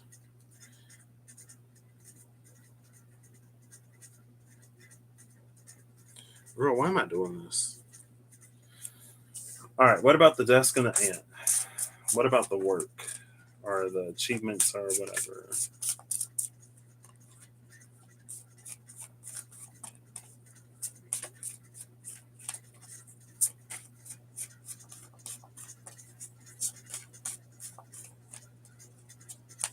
I should have just left it where it was. I should have just left it where it was. I should have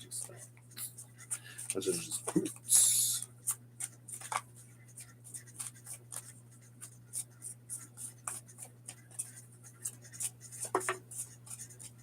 Face down, the Two of Pentacles.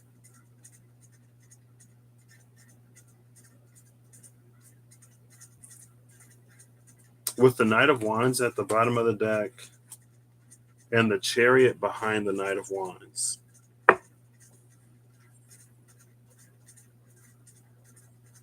The Chariot with the Two of Pentacles and the Knight of Wands. This Two of Pentacles is interesting because it feels like as the Two of Pentacles moves, the water in the back shifts. And with the Knight of Wands and the Chariot, I don't know. And then the Seven of Pentacles is there again.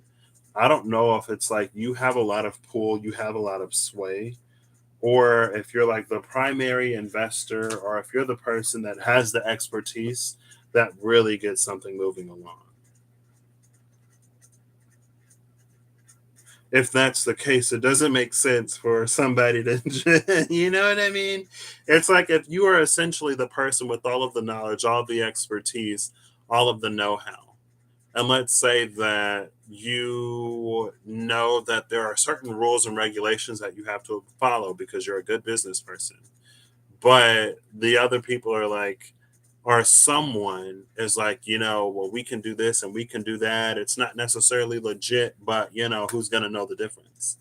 And then there are people who are like, oh yeah, well, if we, cut down on costs, then we maximize our profits because the less we spend, the more goes in our pockets when we get paid. But you're like, no, we're not going to stand for that or whatever. So then they conspire to like get you out of the picture. And maybe again with the Queen of Pentacles, you get your percentage. So let's say they don't cheat you out of the company or whatever. They pay you your dues, but they remove you from the decision-making process. And then they go on, they cut corners, stuff falls apart, stuff blows up, and then it's this whole thing. It's actually a gift that you were ousted when you were ousted, because if your name was still attached to it when that came out, it would have been a whole different whatever. So in that vein, it's almost like it may have been a gift for you to have been removed from a certain situation, regardless of how much you put into it. And it's almost like you played your part. You did what you were meant to do for as long as you were meant to do it. And like, even if that isn't like related to work, it's just like in general, there are certain things that are for people to experience. And if someone's bound and determined to have an experience, they're going to have that experience, right? If you're a parent and you have a child that really wants to go out and do something crazy and reckless, it doesn't matter how tight your grip is, how close you fly as a helicopter parent, or how much you ground or do whatever. If your child is really set on going out and doing something, they're going to go out and do it. And it's an experience that's for them to have. It's something that's for them to learn. It's whatever. And it's not to say that you shouldn't discourage them from doing it if you know that it's going to be harmful. But again, at the end of the day, they're going to make the choice and decision that they're going to make, just like you made choices and decisions that you made. You want to do better so that those things don't happen, but there's only so much you can do.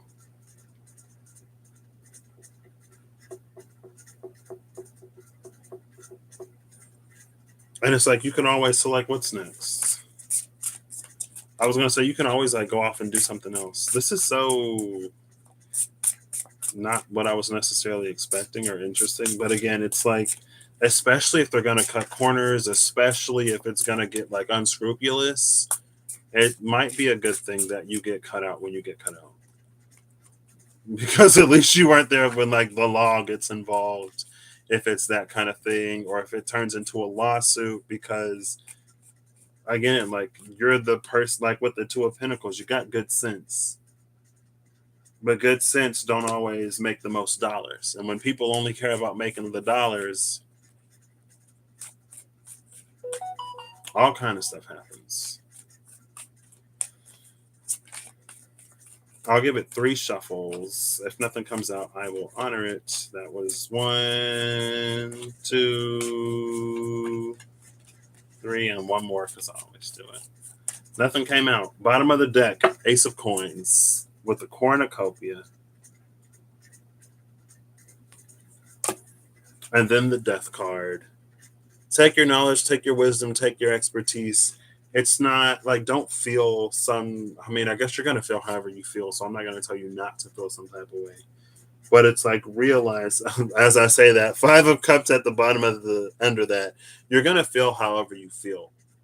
And it's not to minimize the grief, and it's not to not mourn the loss of, especially like if you thought that they were really like for you, or like you were doing so well and then all of a sudden you get like blindsided and you're removed from something.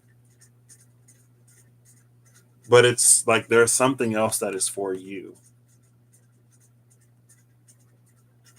And whatever they do over here, that's for them to do. But notice how you go from Pentacles, good business sense, to indulgence with that 3 of Cups. And then you got the Pentacles here. And again, it's not necessarily, it's easy to place judgment and do this and do that. Maybe they don't get in trouble with the law, right? But the direction that they move in, it's just like, it's not one that you would want. It's not one that you would have wanted to move in. So something that was fun and that you were really excited about and you were passionate about, now it becomes a chore because you were one person out of 3 people and majority rule. So now you got to do the thing. It's like, but you don't have to stay. You can go out and pursue the thing that you want. You know? Sometimes it's a gift. And it's easier to see it as a gift when that new Ace of Pentacles comes, right? Right? When you're doing the thing that you love, then of course you can see it's like, yeah, if they wouldn't have cut me out, then I would have been caught up in this, or I wouldn't have been doing the thing that I really want to do. So it's easy to be grateful in hindsight, you know? As they say, hindsight is 20/20. Ooh, the Magician now with that 2 of Pentacles. And the Page of Cups. The divine may also be leading you in a different direction too. And maybe you wouldn't have had the time, energy, or effort to pursue this new thing that you're manifesting if you were still caught up in the old thing. So again, it feels like it ends up working out for you. Cool. Cool, as my Libra friend says. Cool.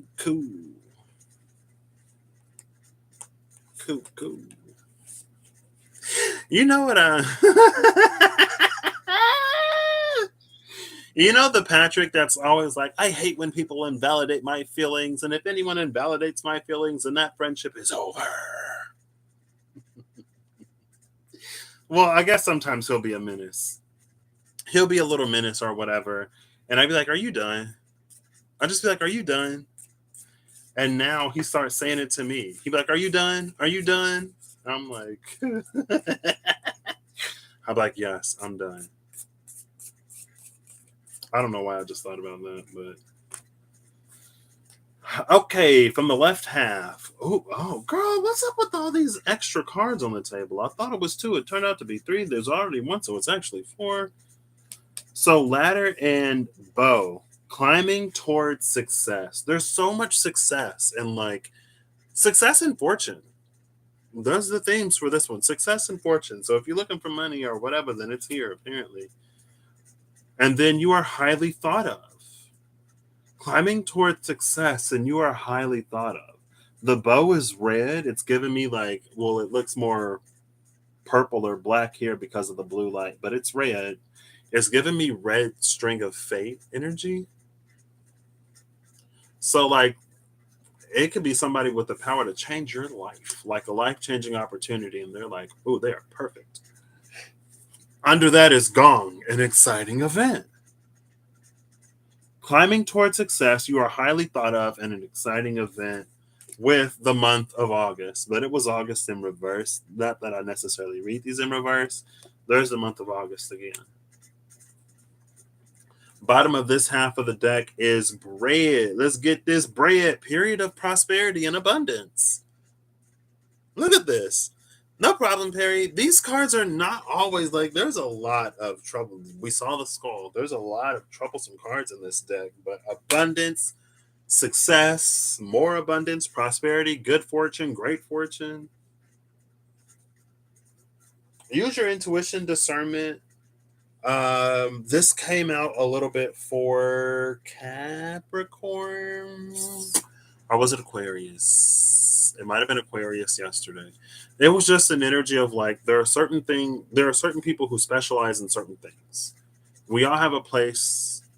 We all have ways to contribute. And so it's like there may be a friend who has like really good business sense, but their business sense is not one that's of the adventurous nature. So if you're like starting something new that doesn't necessarily exist, they might not be the person to go to, because they may be like, oh, well, there's not a market. How are you going to do this? It's not really feasible, blah, blah, blah, whatever. But then, like, after, like, later in the process, then their specialty may come into handy. Like, after you prove that there is a need, and, like, so you start to make the thing and you're fulfilling your orders consistently, right? Because that's another thing I learned. It's like you'll have your people early on who are like on board,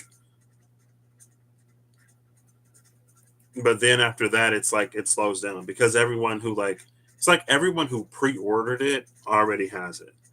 Everyone who's been following it on Kickstarter, once it comes out, they already got it. So now you have to like branch out and like get more people, broaden your market, or like actually enter the market. Now you're starting to reach people who haven't heard. And it's like sometimes people experience that initial wave of success and they do the upscaling and they do all this hiring because they're like, oh, it's pouring in. But it's like, that was the initial pull of people who were already sort of going to get it. So, but once it's sustainable, once it's built out, and once, you have a solid customer base, then you can expand. They may be really like key when you're in that like scaling up and expanding part, because you've proven to them, like, now they can see that there is an actual market, and now they can actually sort of be helpful, rather than just being like, there's not a market for this, I'm not going to waste my time, you should have done something else, or blah blah blah blah blah, whatever. And again, it's just like knowing where people can be helpful for us. um, you know and again, it's like no judgment, it's just like that's not their thing. You know what I mean? Like, I'm not going to go to a carnivore and ask them, how do I make a really good salad? Because their answer is going to be loaded up with meat. You know what I mean? But if you want to know how to, I don't know, boil a potato, and it's just like boiling something else, then I don't know. I don't know if you know what I mean, but you know what I'm trying to say. So, in the other half, we have Rainbow. The most difficult part of a situation is over, with bird perched, waiting for news, package, or letter. So, the most difficult part is over, and now you're just waiting for the news and the letter, the recognition, the acceptance, the whatever you're waiting for. Bottom of the deck is chain of events that will affect your life. So, whatever this message is, that letter, whatever that letter is, your life is about to change. And you've already done the most difficult part. So, that's pretty cool. That's pretty good. I'm loving it. I'm loving it. Good job. Good work. Now, if you need help in waiting or advice, I ain't got none for you. Maybe find something else that you can do in the meantime. Right? Maybe take a break. Maybe relax a little bit. Relax. All right. Where my water at? My throat's starting to get a little smoky. I think that's all I got. I got final cards from both of them. I was gonna do the 8, 9, 10. I still need to finish the zodiacs. I want to go and record more of the raw runes. I don't know. If you see me, you see me. If you don't, I'll be here at some point. Right. I kind of do want to use these though. We'll just see what's up. The Gilded Reverie Lenormand. Interesting, interesting. Ba-da-ba-ba-ba. Ba-ba-da-ba-ba-ba. Boo boo boo boo boo boo. Ba-ba-ba-ba-ba-ba. No problem. It's a musical day today. Ba-da-da-da-da-da-da. All right. Final cards. I'll say 216. Oop.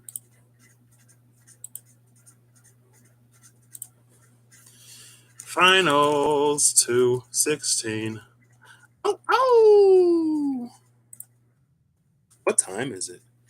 Oh, it's getting kind of late in the UK over there. I want to go back. I want to go back.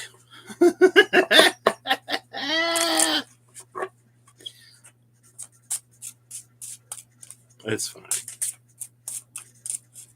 I feel like I need to see other parts of the world, but like London is legit one of my favorite cities. To be fair, I haven't seen many, but I just love London. Like there's something about London that like I don't know, it just hit different. Number 28, The Gentleman. Number 28, The Magical Dimensions kept coming out and the Magical Dimensions Oracle cards and activators. What about The Gentleman? The Gentleman. Ladies and gentlemen, good evening. Oh, snap the ring. If you see a gentleman with a ring and a tree at the bottom of the deck, it can only mean one thing. The gentleman with the ring, it kind of screamed proposal to me.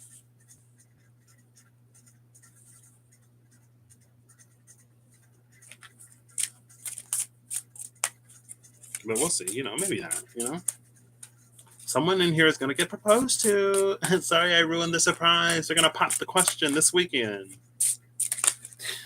I don't know. I'm kidding. Oh, well, there's the tree. It came out. And then the child is at the bottom of the deck.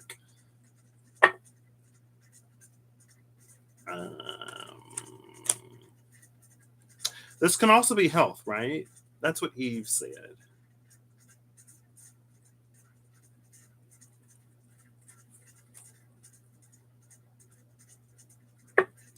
The gentleman, the ring, and the tree. It could just be like a long-standing commitment. Which is nice. There's an energy of longevity here. All of this together, because the gentleman is seated, this is something that's worth the wait. Something that will stand the test of time, that is worth the wait. Something that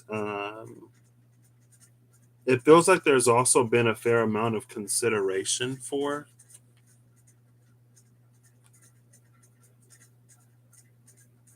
Like there is a lot of contemplation in this.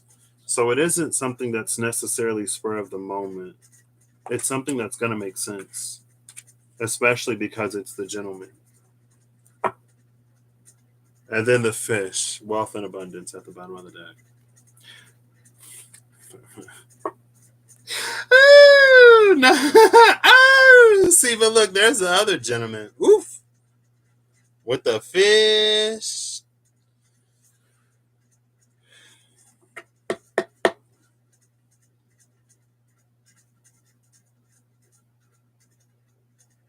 This is Mars.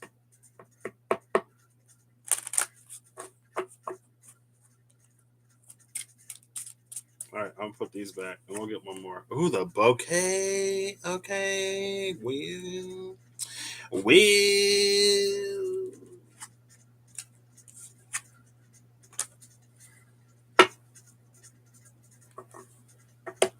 Oh, the heart. What is happening with the bouquet? Oh, what's going on? Mercury is retrograde. You know, they saying all the exes come back in Mercury retrograde, but it's retrograded in Taurus. You know what I mean? Like Mercury in a water sign, yeah. Mercury in air signs, I don't know. Anyway, what do I know? I don't know nothing. You know?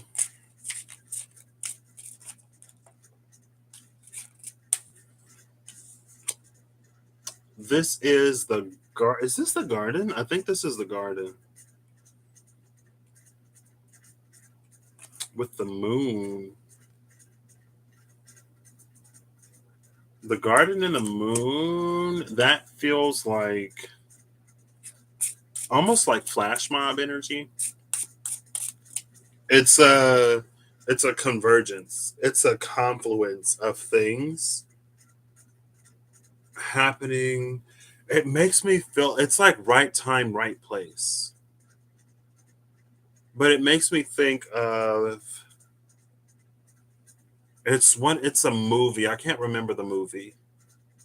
But it follows like I want to say six different people, but it might be four. I don't it might be called Drive or Speed. I don't remember. But it's told like an anthology. Like you have these separate people, and you see a clip here, you see a clip there, and they're all living their life and they're all doing whatever. And then they all meet, they all end up at the same place at the same time. And then things like progress. Like that's what the garden and the moon feels like. It feels like things sort of like happening in this public space, but they're not necessarily aware of each other until they need to be. What's happening in the garden?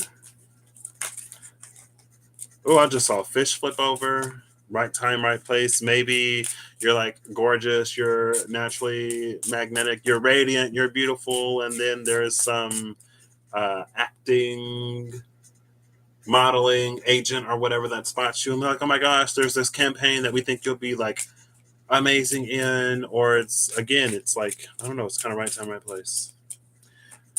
It's good for the soul, they say. Proposal, yeah, that's what the cards say. The whale. The whale with the ship at the bottom?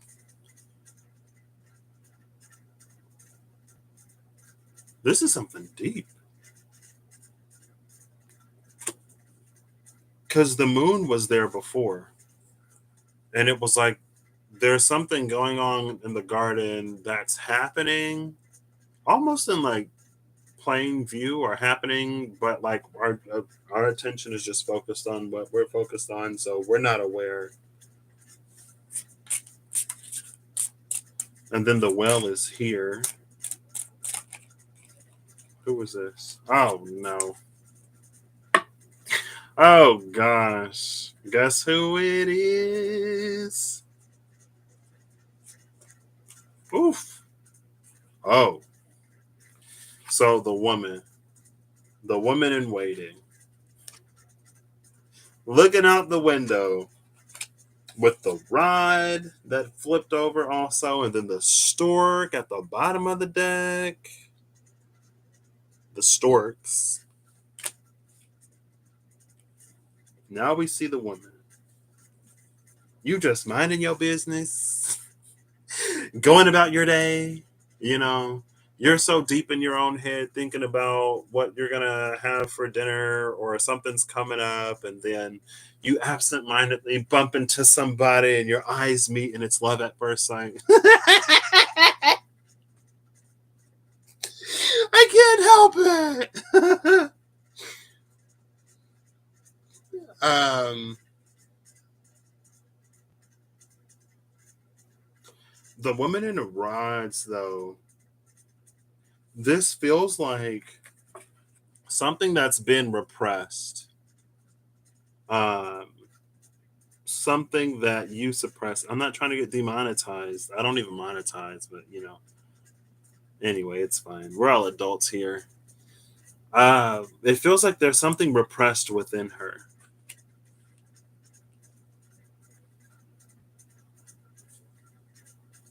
It's almost like men don't like women with an appetite, and men don't want a woman with opinions, and blah, blah, blah, blah, blah.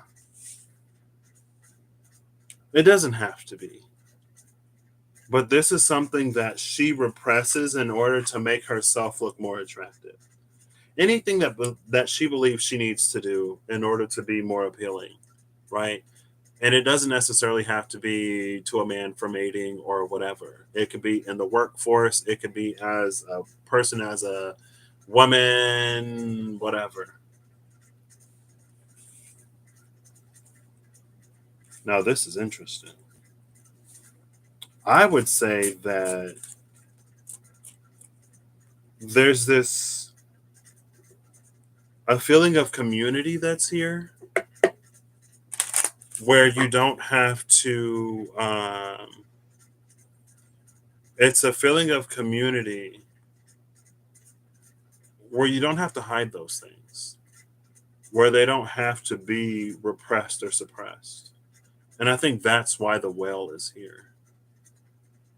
Because maybe it's something that you've deeply desired, but you didn't think you'd find. Or maybe like it's about creativity. It makes me think of an artist who,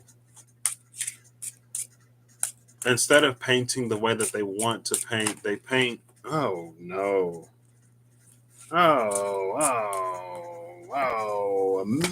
A million cards.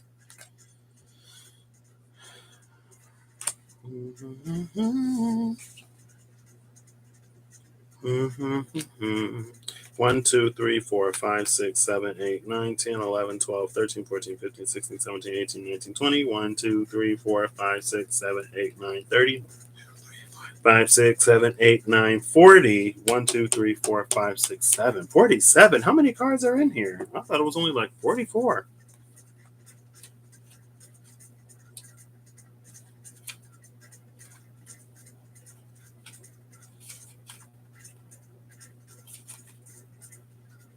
There are 44 cards, plus another man, plus another woman, plus another birds. So maybe there are only 47. Two men, two women, two birds cards. I don't think there's two of any other card. I don't think. So I think I got all of them. So the book is here, followed by the tree and the stars. It's a fairy tale meeting. Or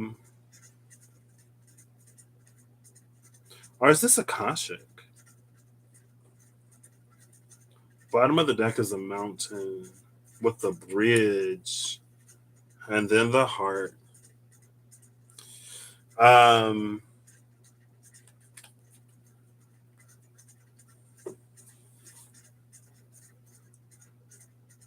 It does feel almost Akashic. But it's just like it's this part of your story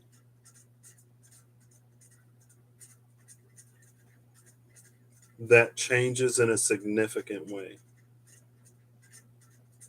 And again, like going back to the movie where everyone meets, it's almost like that's where the movie actually begins. Everything up to that point was just describing how they got there. And now that everyone's assembled, the story will unfold.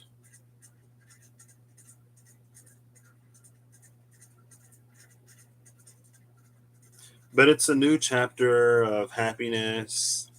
It's a chapter of wish fulfillment, like things that you really wanted, The Seven of Hearts, the Six of Hearts.